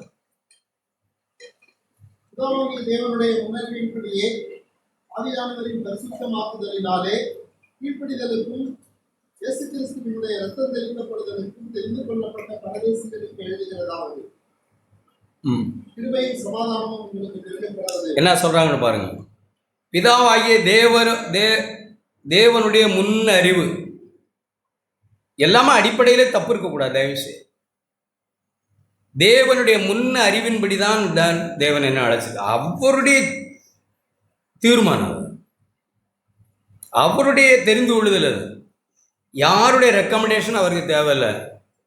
இந்த பூமியில் எத்தனையோ ஜனங்கள் இருக்காங்க, அவர்களில் தேவன் முன்குறிந்து நம்மை அழைத்தார். அதெல்லாம் நம்மளை நொறுக்கலையா, அதெல்லாம் உடைக்கலையா மனசை? எவ்வளோ ஜனங்கள் நரகத்துக்கு நேராக போய்கிட்டு இருக்கும்போது என்னை போய் முன்குறித்தீரே, என்னத்தை என்ன கண்டீர் நல்லது, தேவனே என்னிடத்துல என்ன நல்லதை கண்டீர். சிலர் நல்லது இருந்துச்சுன்னு தானே ஆண்டவர் கண்டுபிடிச்சதான் நினச்சிட்டு இருக்கோம். என்னமோ நல்லதை கண்டதா இல்லை. நீங்கள் அப்படி நம்பி இருந்தால் நீங்கள் ரட்சிக்கவே படலை. ஏன் அப்படி சொல்கிறாங்க? கிருபையினாலே விசுவாசத்தை கொண்டு ரட்சிக்கப்பட்டு இது உங்களால் உண்டானது இல்லை. மறக்கக்கூடாது, சாகிற வரைக்கும் மறக்கக்கூடாது. இது கிருபையினால் உண்டானது, என்னால் உண்டானது அல்ல. என்ன சொல்கிறாங்க? பிதாவாகிய தேவனுடைய முன்னறிவின்படியே ஆவியானவர் பரிசுத்தமாக்குதலினால. யாருடைய பரிசுத்தமாக்குதல் இது? பரிசுத்தமாகுதல் உங்களுக்கு கிடைக்கும் பலன். அப்படின்னு நாம ஏதோ உருட்டி தயாரிச்சதில்லை. பரிசுத்த ஆவியானவருடைய பரிசுத்தமாக்குதல்னால. அவர் எப்படி நம்மை பரிசுத்தமாக்குகிறார்? பரிசுத்த ஆவியானவர் இயேசுவை நமக்கு காண்பிக்கிறார். இது அப்படியே வச்சுங்க. நமக்கு எல்லாரும் தெரிஞ்சதுதான் யோவான் எழுதின சுவிசேஷம். நாம ஏதோ பரிசுத்தமாகிட்டோம்னு மற்றவங்களை அற்பமாக யோசித்துக்கிட்டு தலைக்கணம் கூடாது. நாம கேட்ட மாதிரி எண்ணெய் சேகரித்து நான் வச்சிருக்கேன், எண்ணெய் சேகரித்து வச்சிருக்கேன், போற இடம் தெரியாது. என்ன போற இடம் தெரியாது, ஒழுகி போயிடும். என்னமோ நான் சேகரித்து வச்சிருக்கேன் எண்ணெய், நான் என்ன சேகரித்து வச்சிருக்கேன், என்ன சேகரித்து வச்சோம், என்ன சேகரிச்சோம்னு பாருங்க. 16ஆம் அதிகாரம் 14ஆம் வசனம். பரிசுத்த ஆவிய சத்திய ஆவியானவர் அவர் வருவார். உண்மையாகவே மறுபடியும் பிறந்த மனம் திரும்பின ஒவ்வொரு பிள்ளையும் தேவனால் பிறந்தவர்கள், பரிசுத்த ஆவியினாலே பிறந்தவர்கள். வேதம் அப்படித்தான் சொல்லுது.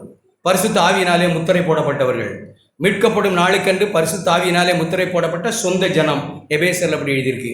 அவர்களை தேவன் என்ன செய்கிறார்? பரிசுத்த ஆவியானவர் வந்து அவர் 14ஆம் வசனம். பரிசுத்த ஆவியானவரை பெற்றுக்கொண்ட ஒவ்வொரு பிள்ளையும் பரிசுத்த ஆவியானவர் இயேசுவினுடைய என்னுடையதில் எடுத்து உங்களுக்கு அறிவிப்பதனால் என்னை மகிமைப்படுத்துவார். பரிசுத்த ஆவியார், இங்கே பேதுரு பேசுகிறார், ஆவியினாலே நீங்கள் ஆக்கப்படுகிறதுனால. அப்படித்தான் எழுதியிருக்கு.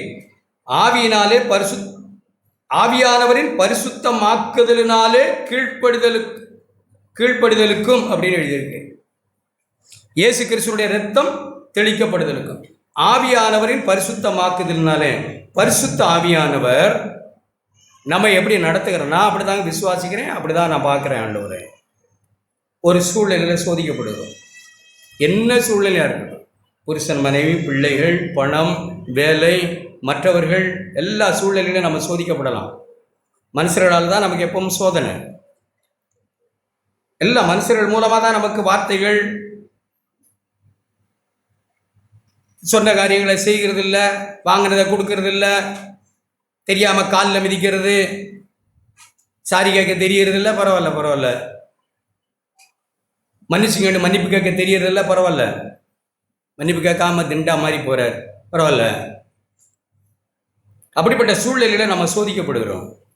அப்படி சோதிக்கப்படும் போது பரிசுத்த ஆவியான், நாம ரட்சிக்கப்பட்டிருந்தா இங்க கவனிங்க, எல்லாத்தையும் கோட்டை விட்டுட்டு ஏதோ காலையில் ஒரு புஸ்தகத்தை படித்தோம், ஒரு செய்தியை படித்தோம் அப்படின்னு மட்டும் சூழ்நிலைகள் வரும்போது எல்லாத்தையும் கோட்டை விட்டுட்டு நாம் உட்காந்துருந்து எண்ணெய் சேகரிச்சுக்கிட்டு இருக்கிறோம்.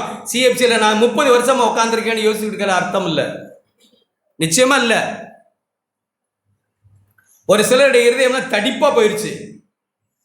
இந்த உபதேசமும் நல்ல சபையும் அவருடைய இருதயத்தை தடிப்பாக்கி வச்சிருச்சு. அப்படின்னா கரடு முரடா ஆக்கி விட்டுட்டு, நீ என்ன சொல்றது, நாங்கள் கேட்கறத எப்படியா நீ சொல்ல போற மாதிரிலாம் தடிப்பாயிட்டு இங்கெல்லாம் ஒரு சிலருக்கு எதுவுமே ஆகாரம் கொடுக்கப்படுகிறது இல்லை. என்ன செய்யறாங்க ஆண்டவர்? நம்ம இயேசு இந்த நான் விசுவாசிக்கிறது தாங்க சொல்றேன். இயேசு இந்த சூழலில் இருந்தால் எப்படி நடந்திருப்பார்? அதுதான் தேவனை அறிகிற அறிவு. அது வாலிப பிள்ளையா இருந்தாலும் சிறு பிள்ளையா இருந்தாலும் சரி. கவனிங்க, வாலிப பிள்ளைகளாக இருந்தாலும் சிறு பிள்ளைகளாக இருந்தாலும் சரி, யாராக இருந்தாலும் சரி, நாம் அப்படி தான் ஃபோக்கஸ் பண்ணணும். எப்படின்னா, இந்த சூழ்நிலையில் இயேசு இருந்தால் எப்படி நடந்திருப்பார் என்கிறதை பரிசுத்த ஆவியானவர் அவரிடத்திலிருந்து எடுத்து நமக்கு அறிவிக்கிறார். அவர் அறிவிச்சா தான் நமக்கு தெரியும். அவர் அறிவிச்சா தானே நமக்கு தெரியும். ரட்சிக்கப்பட்ட பரிசுத்த ஆவியை பெற்றுக்கொண்டவர்களுக்கு பரிசுத்த ஆவியானவர் பல சூழ்நிலைகளில் நெருக்கங்களில் கடந்து போகிறோம், சோதனைகளில். அந்த சோதனையில் பரிசுத்த ஆவியானவர் நமக்கு என்ன ஞாபகப்படுத்துகிறார்னா, இயேசு இருந்திருந்தால் இந்த சூழ்நிலையில் எப்படி நடந்திருப்பார் என்பதை அழுத்தம் திருத்தமாய் நமக்கு காண்பித்து, அந்த திவ்ய சுபாவத்துக்கு நாம் பங்காளிகளாகும் பொருட்டு நம்மை திடப்படுத்தி நம்மை உற்சாகப்படுத்த, இதுதான் வழி, அவர் இருந்தால் இப்படித்தான் இருந்திருப்பார், நீயும் அப்படியே இரு என்று நம்மை பலப்படுத்துகிறார்.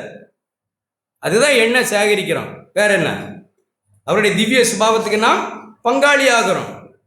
பரிசுத்த ஆவியானவர் இயேசு என்ன விதங்களில் சோதிக்கப்பட்டார், எத்தனை விதங்களில் சோதிக்கப்பட்டார். வையப்படும் போது ஒருவேளை பதில் வஞ்சிட்டோம், ஒரு தடவை ஒரு எக்ஸ்கியூஸ் எடுத்துக்குவோம். நெக்ஸ்ட் டைம் நமக்கு தெரியுதா, தேவனை எப்படி நான் நடந்திருக்க கூடாது, புருஷன் எப்படி எழுத்து பேசுகிறேன், சாந்தமும் அமைதலுமுள்ள ஆவின்னு சொல்கிறீங்க, எனக்கு ஒன்றுமே புரியல.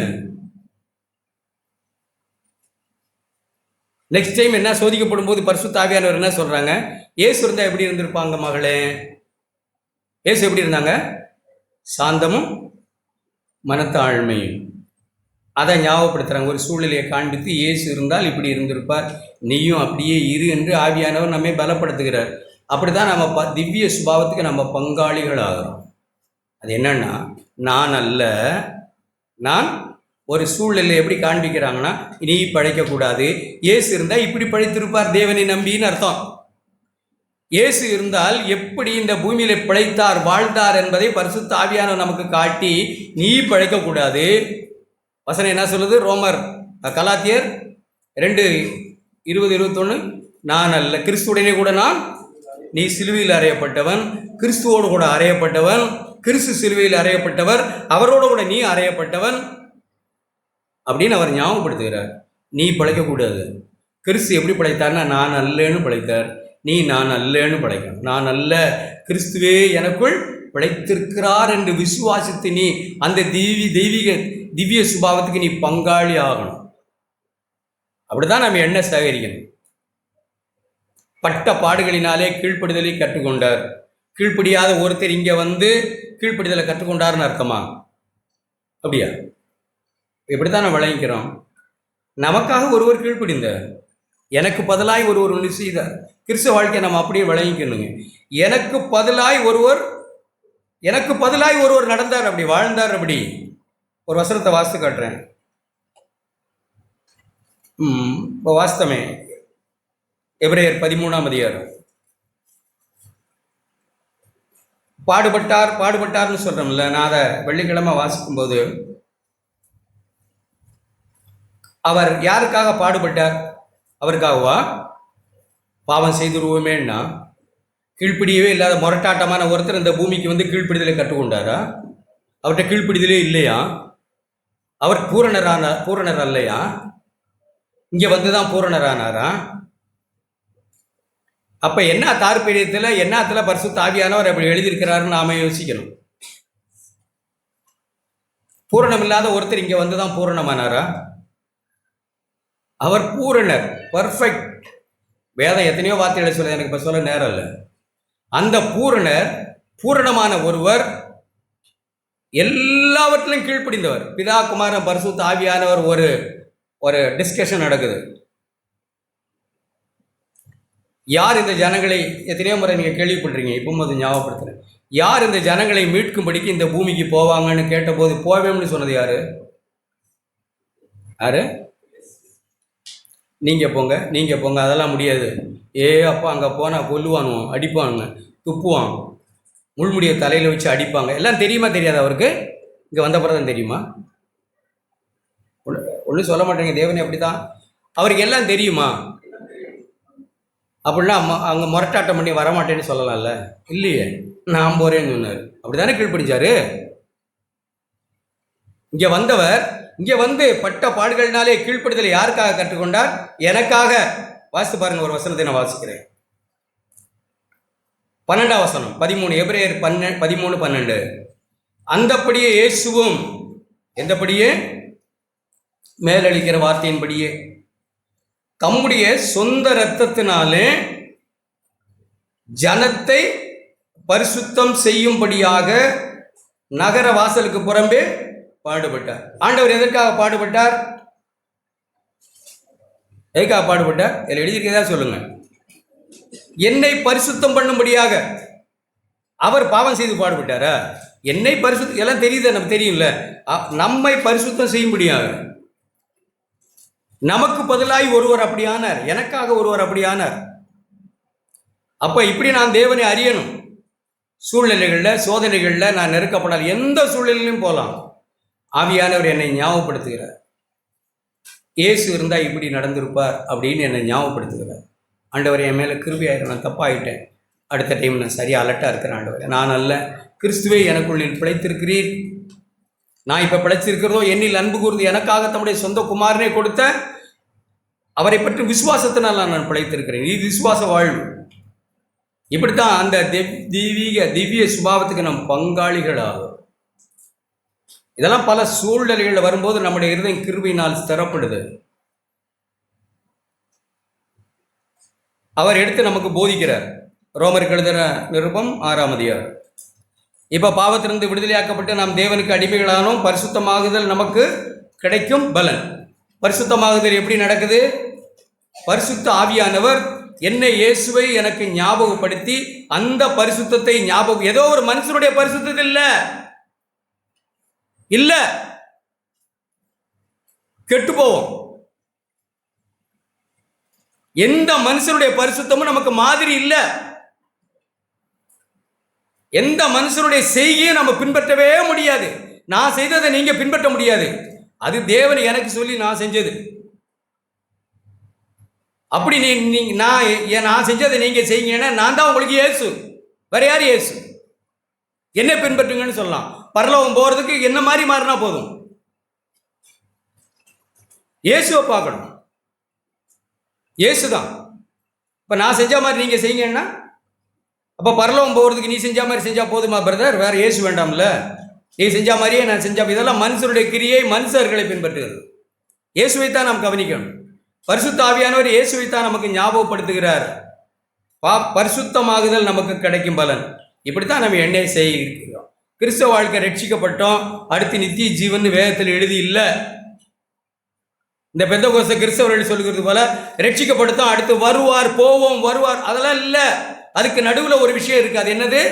பரிசுத்தமாகுதல்னு ஒரு லைஃப் டைம் இயேசுவை போல நாம் மாறுகிறோம். அதை நாமே உருண்டு பருண்டு மாறல, சுயநீதிக்காரர்களாய் நாம் மாறல, பரிசேயர்களை போல நாம் மாறல. பரிசுத்த ஆவியானவர் இயேசுவை நமக்கு காண்பித்து இயேசுவை போல நம்மை மாற்றுகிறாரே, அதுதான் பரிசுத்தமாகுதல். பரிசுத்தமாகுதல்னா இயேசுதான் பரிசுத்தம், அவரை போல மாறுகிறது தான் பரிசுத்தம். ஏன் பரிசுத்தம் செல்லுபடி ஆகாது. அந்த பரிசுத்தமாகுதல் நடுவில் ஒன்று இருக்கு பாருங்க. பாவ மன்னிப்பு, பரிசுத்தமாகுதல், அடுத்தது நித்திய ஜீவன். இதுக்கு நடுவில் ஒன்று லாங் ப்ராசஸ் இருக்குங்க. அது ஒரு லைஃப் டைம். சாகிற வரைக்கும் நாம் அதை அடைகிறோம். சாகிற வரைக்குள்ள நாம் அதில் தான் போய்கிட்டு இருக்கிறோம். அப்பவும் நாம் அடைஞ்சிட்டோம்னு இல்லை. வேதம் அப்படி தெளிவாக சொல்லுது. இந்த பூமியில் பூரணர் ஒருவரும் இல்லை. இப்பொழுது தேவனுடைய பிள்ளைகளாக இருக்கிறோம். 1 யோவான் 3ஆம் அதிகாரம். இனி எவ்விதமாக இருப்போம் என்று இன்னும் நாம் அவர் வெளிப்படும் போதுதான் அவர் இருக்கிற வண்ணமாகவே அவரை நாம் தரிசிப்போம். அது வரைக்கும் நாம் எல்லார்ட்டையும் குறை இருக்கும். எல்லாரையும் ஒருவர் அப்படி பார்த்து நாம் ஏற்றுக்கொள்ளணும். எல்லாரும் குறை உள்ளவர்கள் தான். குறையில்லாத ஒரு மனுஷன் இந்த பூமியிலேயே கிடையாது. அப்படி குறைவுள்ள மனுஷங்கிறத பவுல் பல முறை ஒத்துக்கொண்டார். அப்படின்னா பாவம் செய்தார்னு அர்த்தம் இல்லை. எவ்வளவோ விஷயங்கள் இன்னும் அறியாம எவ்வளவோ இருக்கணும். என்னிடத்துல ஒரு நன்மை இல்லை. ஒரு சூழ்நிலை வரும், நான் சோதிக்கப்படுகிறேன், கழுவி கொள்ளுகிறேன். பரிசுத்தமாகிக் கொள்ளுகிறேன். முடிவு நித்திய ஜீவன். இன்னும் ஒரு வசனத்தை மட்டும் வாசிக்கிறேன். 1 கொரிந்தியர். என்ன நாம் அப்படிதான் சேகரிக்கணுங்க. பரிசுத்தமாகிறது தான் என்ன சேகரிக்கிறது. எத்தனை பேர் நம்ம அப்படி இயேசுவை போல பரிசுத்தமாகணும்னு பரிசுத்த ஆவியானவர் நம்மளை ஞாபகப்படுத்துகிறார், இயேசுவை நமக்கு காண்பிக்கிறார். சபைக்கு வந்துட்டோம், உபதேசத்தை கற்றுக்கொண்டோம், இயேசுவினிடத்துல போகாதவர்கள் ரொம்ப கொஞ்சம் சோப்பிங்க இருக்கலாம். ஆண்டவரே அதில் என்ன வச்சுங்கன்னு தான் நான் சொல்கிறேன். ஒரு வசனத்தை எதே எபிரேயர்கள் நிறுவனம் 13ஆம் அதிகாரம் எப்படி எழுதியிருக்கு பாரு.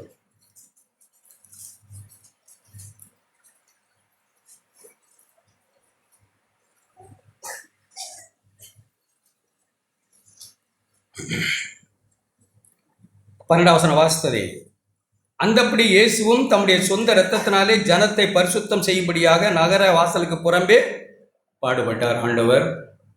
ஆகையால் நாமும் அவருடைய நிந்தையை சுமக்கிறதான் பரிசுத்தமாகுதல். ஆமா, பல நிந்தைகளுக்குடைய நாம் கடந்து போகலாம். அந்த நிந்தைகளை நாம் சகிக்கிறது தான் பரிசுத்தமாகுதல். அவருடைய திவ்ய சுபாவத்துக்கு நாம் பங்காளி ஆகிறோம். அவருடைய நிந்தை, அவருடைய பாடுகளுக்கு நான் பங்காளி ஆகிறேன். அவருடைய பரிசுத்தத்துக்கு நான் பங்காளி ஆகிறேன். நிந்தையை சுமக்கிறேன். நிந்தையை சுமந்து பாளையத்துக்கு புறம்பே இப்படி எழுதியிருக்கு, அவரிடத்தில் போக கடவோ. யார்கிட்ட போகணும்? நிறைய பேர் பாடுபடலாம், பல பிரச்சனைகள், பண கஷ்டங்கள், குடும்ப பிரச்சனைகள், பல சூழலில் கடந்து போகலாம். ஆனால் இயேசுவின் இடத்துல போகாமல் இருக்கலாம். அதான் பிரச்சனை. நம்ம போக வேண்டியது எங்க? அவரிடத்தில் போகணும். நிந்தையை சுமந்து அவரிடத்துல போகணும். அங்கதான் இளைப்பாறுதலும் ஆறுதலும் தேர்தலும் இருக்கிறது. அவர்கிட்ட போகணும். அவர்கிட்ட போகாத நிறைய பேர் இருக்கிறோம். சத்தியம் தெரிஞ்சிருக்கிறோம், உபதேசம் தெரிஞ்சிருக்கிறோம், மூப்பர்கள் அறிஞ்சிருக்கிறோம், ஒரு நல்ல சபை, நம்ம பேர் பெற்ற ஒரு சபையில் நாம் இருக்கிறோம். ஆனால் தேவனை அறிந்தவர்கள் கொஞ்சம் பேர், கிறிஸ்துவை அறிந்தவர்கள் உண்மையாக கொஞ்சம் பேர் தாங்க. நீங்கள் ஒருவேளை நமக்கு இன்னைக்கு அப்படி விளங்கிக்கிறதுனா ஒருவேளை நமக்கு சர்ப்ரைஸாக இருக்கலாம். எண்ணெய் சேகரித்தவர்கள் கொஞ்சம் பேராக தான் இருப்பாங்க. 50-50 என்ன இருக்குது, சான்ஸ் இருக்குது. 10 பேர், எத்தனை பேர்? 5 பேர். திவ்ய சுபாவத்துக்கு பங்காளியானவங்க 5 பேர், மணவாட்டியாக இருக்கிறவங்க 5 பேர், கல்யாணத்துக்கு வந்தவங்க நிறைய பேர் இருக்கலாம். நம்ம யாராக இருக்க அழைக்கப்பட்டோம்? ஏன்னா ஒன்றும் சொல்ல மாட்டேங்க. நம்ம எல்லாத்தையும் விட்டுட்டோம் போல். ஓடுற ஓட்டத்தில் பல நெருக்கங்கள், பணம், காசு, பிள்ளைகள் வளருது, எல்லாத்தையும் காற்றுல பறக்க விட்டுட்டோமா? இல்லை, பயப்படாதீங்க, இதெல்லாம் வரும். இதெல்லாம் கத்தர் கொடுத்து நம்ம ஆசீர்வதிப்பாங்க. மணவாளனுக்கு தோழனாக இருக்க நம்ம புறப்பட்ட மக்கள். சும்மா கல்யாணத்தில் வந்து பூவை இங்கேருந்து இப்படி 2 எரிஞ்சு விட்டுட்டு போகிறதுக்கு வந்த ஆட்கள் இல்லை. மாலையும் கழுத்துமா பக்கத்தில் நிற்க வந்த ஆட்கள். அப்படியானா நம்ம எப்படி இருக்கணும்? பரிசுத்தமாகுதல் நமக்கு பாளையத்துக்கு ரொம்ப புறப்பட்டு அவரிடத்தில் போகணும், அவரை பார்க்கணும். அவர்தான் சபையில் எப்போதும் ஃபோக்கஸ் பண்ண விட வேண்டியது. நமக்காக அடிக்கப்பட்ட அறுக்கப்பட்ட ஆட்டுக்குட்டியானவர் தான் சபையில் எப்போதும் உயர்ந்தவர். அவருடைய நீதி தான் பெருசு, அவருடைய இரக்கம் தான் பெருசு, அவருடைய தயவு தான் பெருசு. அவர்தான் எல்லாம் அவர்தான். என்ன கேட்டால் அதுதான் அவர்தான், எல்லாமே அவர்தான் சபையில். அது அல்லாம ஒரு மனுஷனாவது தலையை தூக்க அவர் விரும்பல. எல்லாம் உமக்காக, எல்லாம் உமக்காக, ஒன்றும் இல்லை எனக்கு. இப்படிப்பட்ட மக்களை தேவன் ஆசீர்வதிக்க தான் விரும்புகிறாங்க. இப்படிப்பட்ட மக்களை 1 கொரிந்தியர் 2 கொரிந்தியர் 3ஆம் அதிகாரம் வாசித்துட்டு ஒரே ஒரு வார்த்தையை சொல்ல விரும்புகிறேன், ஞாபகம். நம்முடைய கிறிஸ்தவ வாழ்க்கை, கர்த்தரே ஆவியானவர் 3ஆம் அதிகாரம் 17ஆம் வசனம். முக்காடு நீக்கப்பட்டவர்கள் நாம், மனம் திரும்பினவர்கள் நாம் பேசிக்கிட்டு இருக்கிறது மனம் திரும்பினவர்களுக்கு. மனம் திரும்பினவர்கள் என்ன சொல்றாங்க? கர்த்தரே ஆவியானவர், கர்த்தருடைய ஆவி எங்கே உண்டோ அங்கே விடுதலை உண்டு. கர்த்தருடைய ஆவியானவர் ஒரு சூழ்நிலையிலே என் கூட வந்தால் அங்கே பாவத்திலிருந்தும் சோதனையிலிருந்தும் எனக்கு விடுதலை உண்டு. நான் விசுவாசிக்கிறேன். அவர் இயேசுவை எனக்கு காண்பிக்கிறார். இன்னும் கொஞ்சம் அதிகமாக அவரை போல நான் மாறுறேன். அடுத்த வசனம், நாம் எல்லாரும் திறந்த முகமாய் கர்த்தருடைய மகிமையை வேதத்திலும் பரிசுத்த ஆவியானவர் கண்ணாடியிலும் காணுகிறது போல காணுகிறோம். கண்ணாடியில் பார்க்கறது போல பார்க்குறோங்க. சும்மா கிறிஸ்தவ வாழ்க்கை ஏதோ பாசாங்கு வேலை இல்லை. இது கர்த்தருடைய ஆவியானவர் நமக்கு கண்ணாடியில் காண்பிக்கிறது போல வேதத்திலும் பரிசுத்த ஆவியானவர் இயேசுவை நமக்கு காண்பிக்கிறார். கண்ணாடியில் காணுகிறது போல கண்டு ஆவியாய் இருக்கிற அந்த சாயலாகத்தானே மகிமை மேல் மகிமை அடை, ஏதோ தொடக்கம் இல்லை, மகிமை மேல் மகிமை அடைந்து மறுரூபப்படுகிறோம். சுபாவம் மாற்றப்படுது. எண்ணெய் சேகரிக்கிறதுங்க அதுதான். எல்லாரும் சோதிக்கப்படுறோம். சிறுபிள்ளைகள், வாலிபர்கள், பெரியவர்கள் எல்லாரும் சோதிக்கப்படுது. நம்முடைய மனம் ஒவ்வொரு நாளும் மனம் புதிதாகிறதுனாலே ஆகுதா?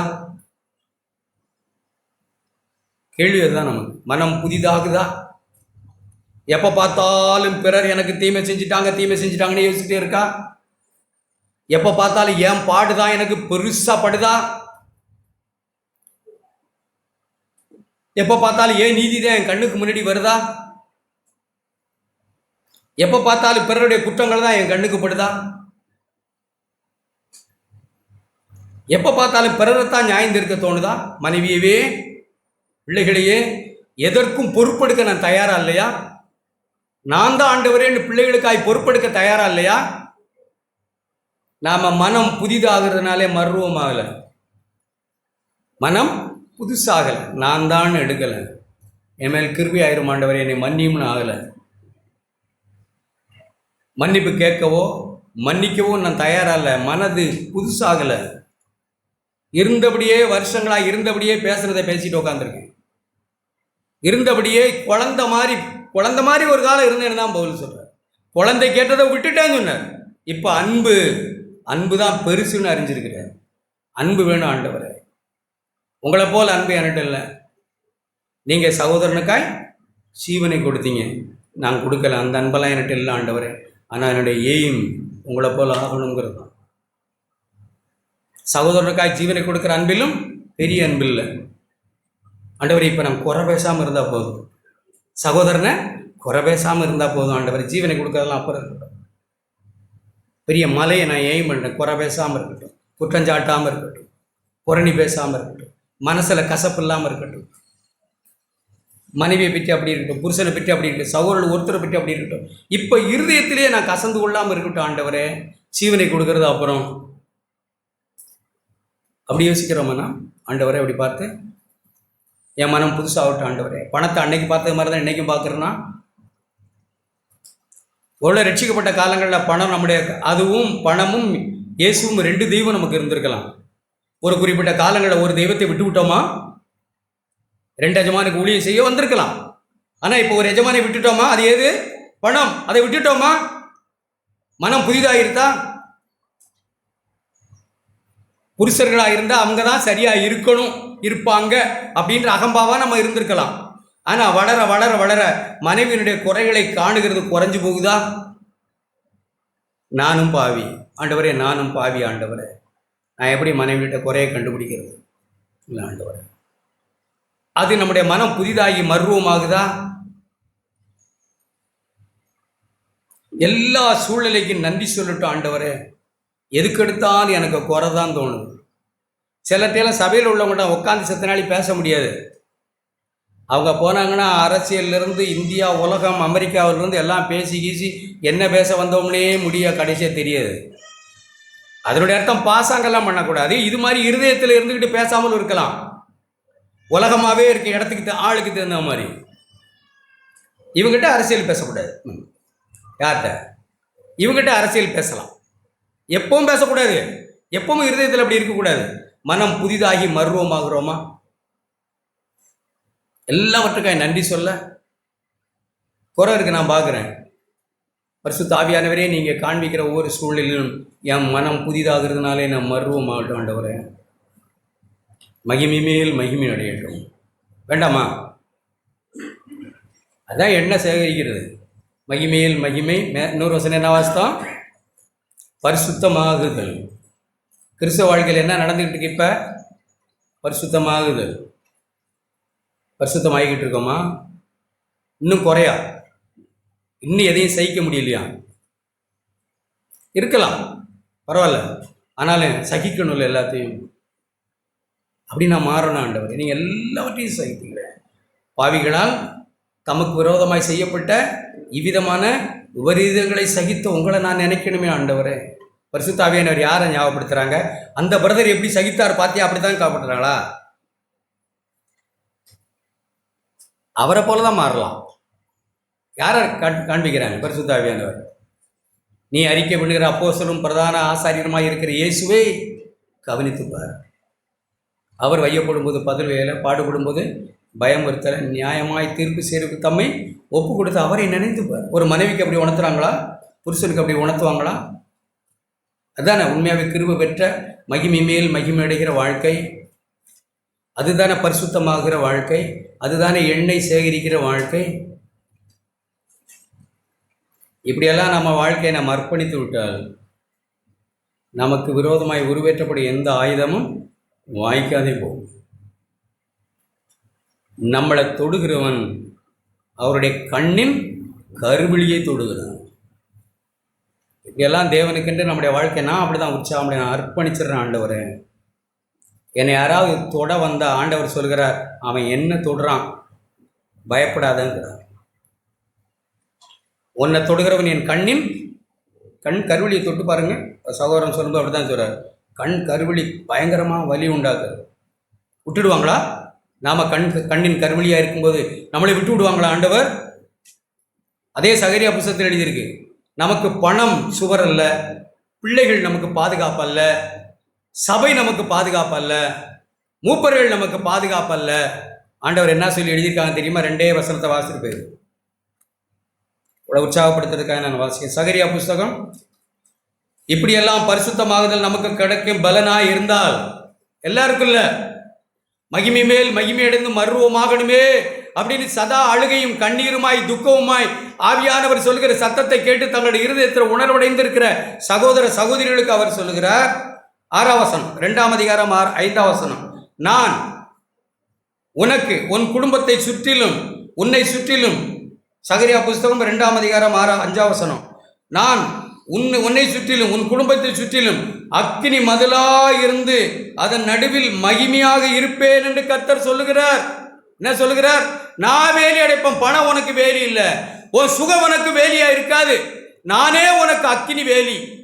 அந்த அக்கினியை தாண்டி தான் யாரும் வரணும். இப்படி இல்லைன்னா நமக்கு விசுவாசம் வராது. நான் விசுவாசிக்கிறேன், என் ஆண்டவர் அப்படிதான் இருப்பார். இல்லையா?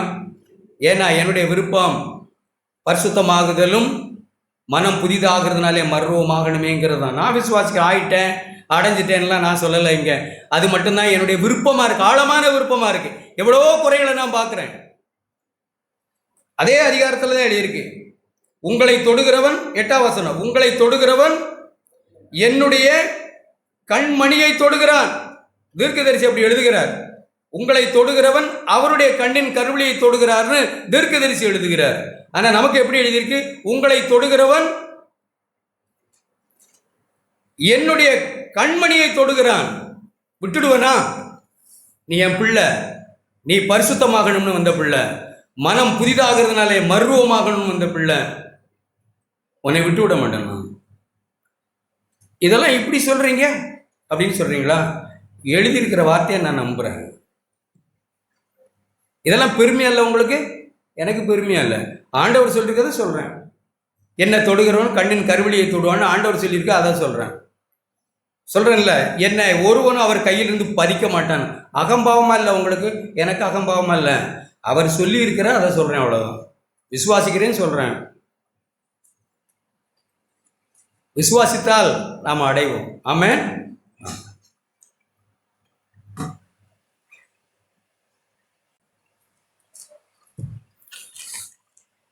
நானும் கேட்ட வார்த்தைக்கு நன்றிகளாக இருக்கிறேன்.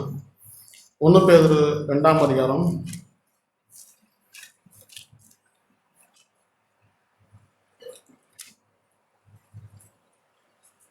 'இப்படி இருக்க கர்த்தர் தயவுள்ளவர் என்பதை நீங்கள் ருசி பார்த்தது உண்டானால் சகல துர்க்குணத்தையும் சகலவித கபடத்தையும் வஞ்சகத்தையும் பொறாமைகளையும் சகலவித புறங்கூறுதலையும் ஒழித்துவிட்டு நீங்கள் வளரும்படி புதிதாய் பிறந்த குழந்தைகளைப் போல திருவசனமாகிய களங்கமில்லாத நாணப்பாலின் மேல் வாஞ்சையாயிருங்கள்.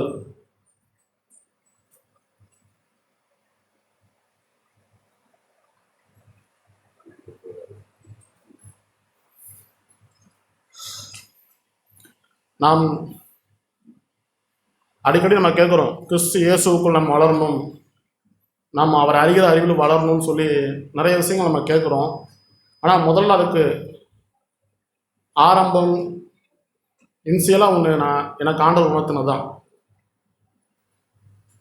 நீங்கள் வளரும்படி புதிதாய் பிறந்த குழந்தைகளைப் போல திரு வசனமாகிய களங்கமில்லாத ஞானப்பாலின் மேல் வாஞ்சையாயிருங்கள். நாம் திரு வசனமாகிய ஞானப்பால்னா பைபிள் தான், வேறு எதுவும் இல்லை. நம்ம கையில் இருக்கிற துண்டடிக்கப்பட்ட அந்த பைபிள் தான். நாம் அநேகர் வளராமல் இருப்பதற்கு காரணம் இதுவும் ஒரு காரணம். இதான் முழு காரணம்னு சொல்ல வரல, இதுவும் ஒரு காரணம். நம்முடைய அன்றாட வாழ்க்கையில் வேத வாசிப்புங்கிறது ரொம்ப ரொம்ப கம்மியான விஷயமா இருக்குது. நம்ம அநேக வேலைகளுக்கு நம்ம ஓடுறோம். நம்மளோட சொந்த வேலைகள், நம்மளோட பிள்ளைகள், நம்முடைய உடன் இருக்கிறவங்களுக்கெல்லாம் நிறைய காரியங்கள் செய்ய நம்ம நிறைய செலவிடுறோம் டயத்தை, நேரத்தை. ஆனால் வேதம் வாசிப்பதற்குன்னு நம்ம செலவிடுறோம்னு பார்த்தா அது ரொம்ப கம்மியாக தான் இருக்கும். நான் வாலிபனாக இருக்கும்போதே எனக்கு ஒரு கணக்கு சொல்லியிருக்காங்க. நாம் சண்டே சர்ச்சுக்கு வரோம், அன்னைக்கு மட்டும் தான் பைபிள் எடுத்து படிக்கிறோம். ஒரு வருஷத்துக்கு 52 வாரம் தான், 52 ஞாயிற்றுக்கிழமை தான் ஒரு வருஷத்துக்குன்னு. நாம் ஒரு சின்ன டைமில் சொல்லிடுறேன், 52 வாரம் தான். நாம் அநேகர் என்ன பண்ணுறோன்னா, இன்றைக்கி எடுக்கிற பைபிளை அடுத்த வாரம் சண்டே தான் எடுத்துகிட்டு வரோம், அடுத்த வாரம் தான் படிக்கிறோம். அதுவும் இங்கே சொன்னால், இந்த வசனத்தை சொன்னால் நம்ம எடுத்து படிக்கிறோம். அப்படி இருக்க போய் தான் நாம் இன்னும் வளராததாகவே இருக்கிறோம். இன்னும் என்ன செஞ்சுட்ருக்கோம், குழந்தைகளாகவே இருக்கிறோம். நம்ம குழந்தைகளாக இருந்தால் எப்படி திடகாரண ஆகாரமாக நம்ம கொடுக்க முடியும்? நமக்கு ஒரு சூழ்நிலை வரும்போது நம்ம விழுந்து போகிறோம். நமக்கு என்ன செய்யணும்னு தெரிய மாட்டேங்குது. நம்மளுடைய காரியங்கள், சூழ்நிலைகள் வரும்போது, குடும்ப பிரச்சனை வரும்போது நமக்கு என்ன செய்யணுங்கிற நமக்கு தெரிய மாட்டேங்குது. ஏன்னா நாம் வேத வசனத்தை அந்த அளவுக்கு இன்னும் நம்ம படிக்கலை, நமக்கு தெரியலை. அந்த பிரதரோட சொல்லிட்டு போனார்ல, என்னை உங்கள் கையிலேருந்து ஒரு எடுக்க மாட்டான்னு சொல்லி நான் தைரியமாக சொல்கிறேன்னா, அவர் படிச்சிருக்காரு வேதத்தை, அவர் படிச்சிருக்கிறாரு, அதை அவர் ஏற்றுக்கொண்டார், அது அவருக்கு ஜீவனாக இருக்குது. நாம் வேதத்தை படிக்கிறதே இல்லை. நமக்கு ஏதாவது ப்ராப்ளம் வந்தால் தான் நம்ம வேதத்தை ஓப்பன் பண்ணுறோம். நம்ம குடும்ப பிரச்சனை வந்தால் வேதத்தை ஓப்பன் பண்ணுறோம். நமக்கு சூழ்நிலைகள் தாறுமாறானால் நம்ம பைபிள் படிக்கிறோம். திருவசனமாகிய களங்கம் இல்லாத ஞானப்பால் மேல் வாஞ்சை உள்ளவர்களாக இருக்கும்னு சொல்லி போட்டிருக்கு. இங்கே உட்காந்து சிறு பிள்ளைகளை நீங்கள்லாம் ஸ்கூலுக்கெல்லாம் போனீங்கன்னா படிக்கிறீங்க, டெய்லி எக்ஸாமுக்கு, நல்லது தான். அது கூட சேர்ந்து வேதத்தையும் கொஞ்சம் படிக்க ஆரம்பிங்க. உங்களுடைய வாழ்க்கை சூழ்நிலைகளில் உங்களுக்கு ஒரு தடுமாற்றம் வரும்போது ஒரு முடிவு எடுக்கணும், இது செய்யலாமா செய்யக்கூடாத முடிவு எடுக்கணும்னா, இப்போ நீங்கள் உங்கள் அம்மாட்ட கேட்கலாம், உங்கள் அப்பாட்ட கேட்கலாம், நான் இதை படிக்கலாமாப்பா, இங்கே நான் போகலாமாப்பான்னு. உங்களுக்கு கல்யாணம் ஆனதுக்கப்புறமும் உங்கள் அப்பாவுக்கு ஃபோன் போட்டு, இதை நான் செய்யலாமா, இதை செய்யக்கூடாதா? இப்படி நடக்கிற பிள்ளைகளும் தவறு, அதை போதிக்கிற பெற்றோர்களும் தவறு. நாம் இன்னும் வளரவே மாட்டிக்கிறோம். எனக்கு ரொம்ப வருத்தமான விஷயம் தான். நாம் திருவசனமாகிய களங்கமில்லாத ஞானப்பாலின் மேல் வாஞ்சி உள்ளவர்களாக இருக்கணும். 2 பேதுரு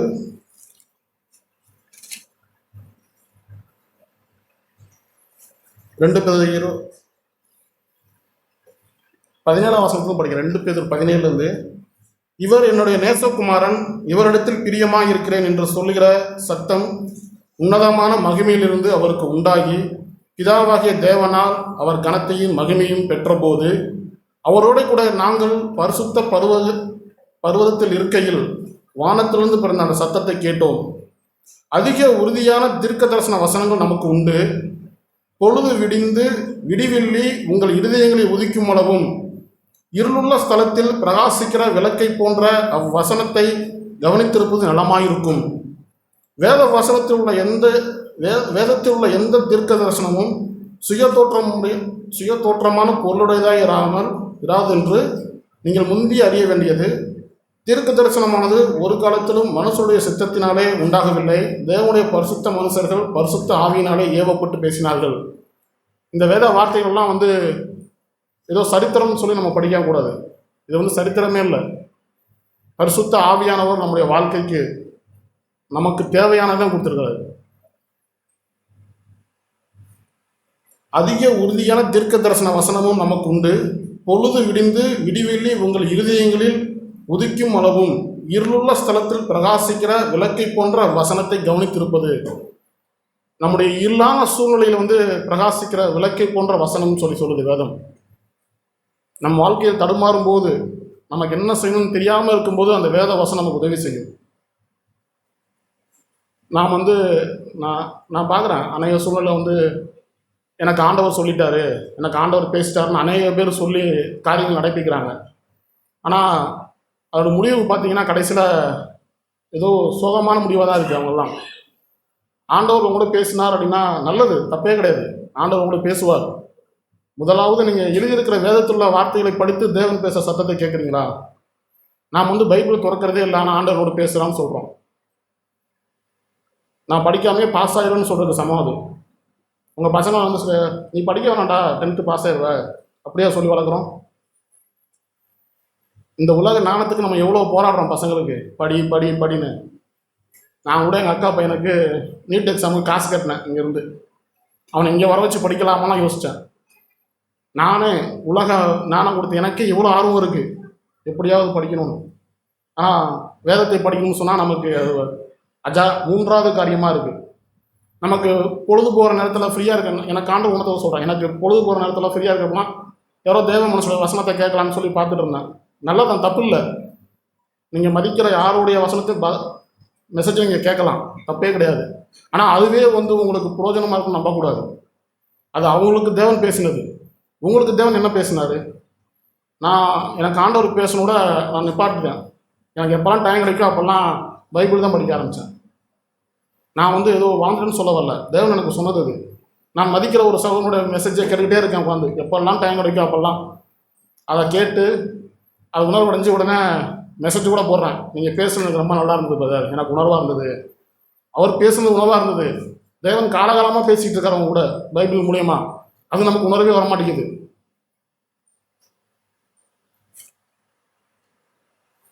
இன்னொரு வசனம் இப்போ படிக்கிறேன். இப்போ படித்த வசனம் யோவான் 5ஆம் அதிகாரம்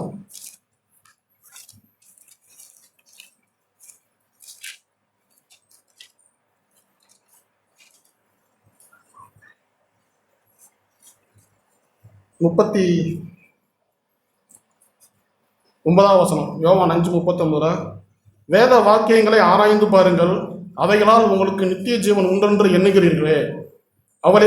அவைகளை குறித்து சாட்சி கொடுக்கிறவர்களும் அவைகளே, என்னை குறித்து சாட்சி கொடுக்கிறவர்களும் அவைகளே. அப்படி இருந்தும் உங்களுக்கு ஜீவன் உண்டாகும்படி என்னிடத்தில் வர உங்களுக்கு மனதில்லை. நாம் அனைவரும் என்ன சொல்கிறோன்னா, ஒரு சில நேரத்தில் நிறையா வேதம் படிக்கிறோம், பைபிள்லாம் படிக்கிறோம். நம்மெல்லாம் கேட்டோன்னா தூக்கத்தில் கட்ட கூட சொல்லுவோம். ஒரு வசனம் சொன்னால் இந்த அதிகாரத்தில் இத்தனாவது பக்கத்தில் இங்கே இருக்குன்னு சொல்லுவோம். அவ்வளோடைய ஞானிகளும் நம்மகிட்ட இருக்காங்க. சொன்ன உடனே எடுப்பாங்க வசனத்தை. அது எங்கே இருக்குது, எப்படி இருக்குது, பைபிளில் எந்த மாதிரி பிரிண்ட் அடிச்சிருக்கும் வரைக்கும் சொல்கிறாங்க. நல்லது, தப்பு கிடையாது.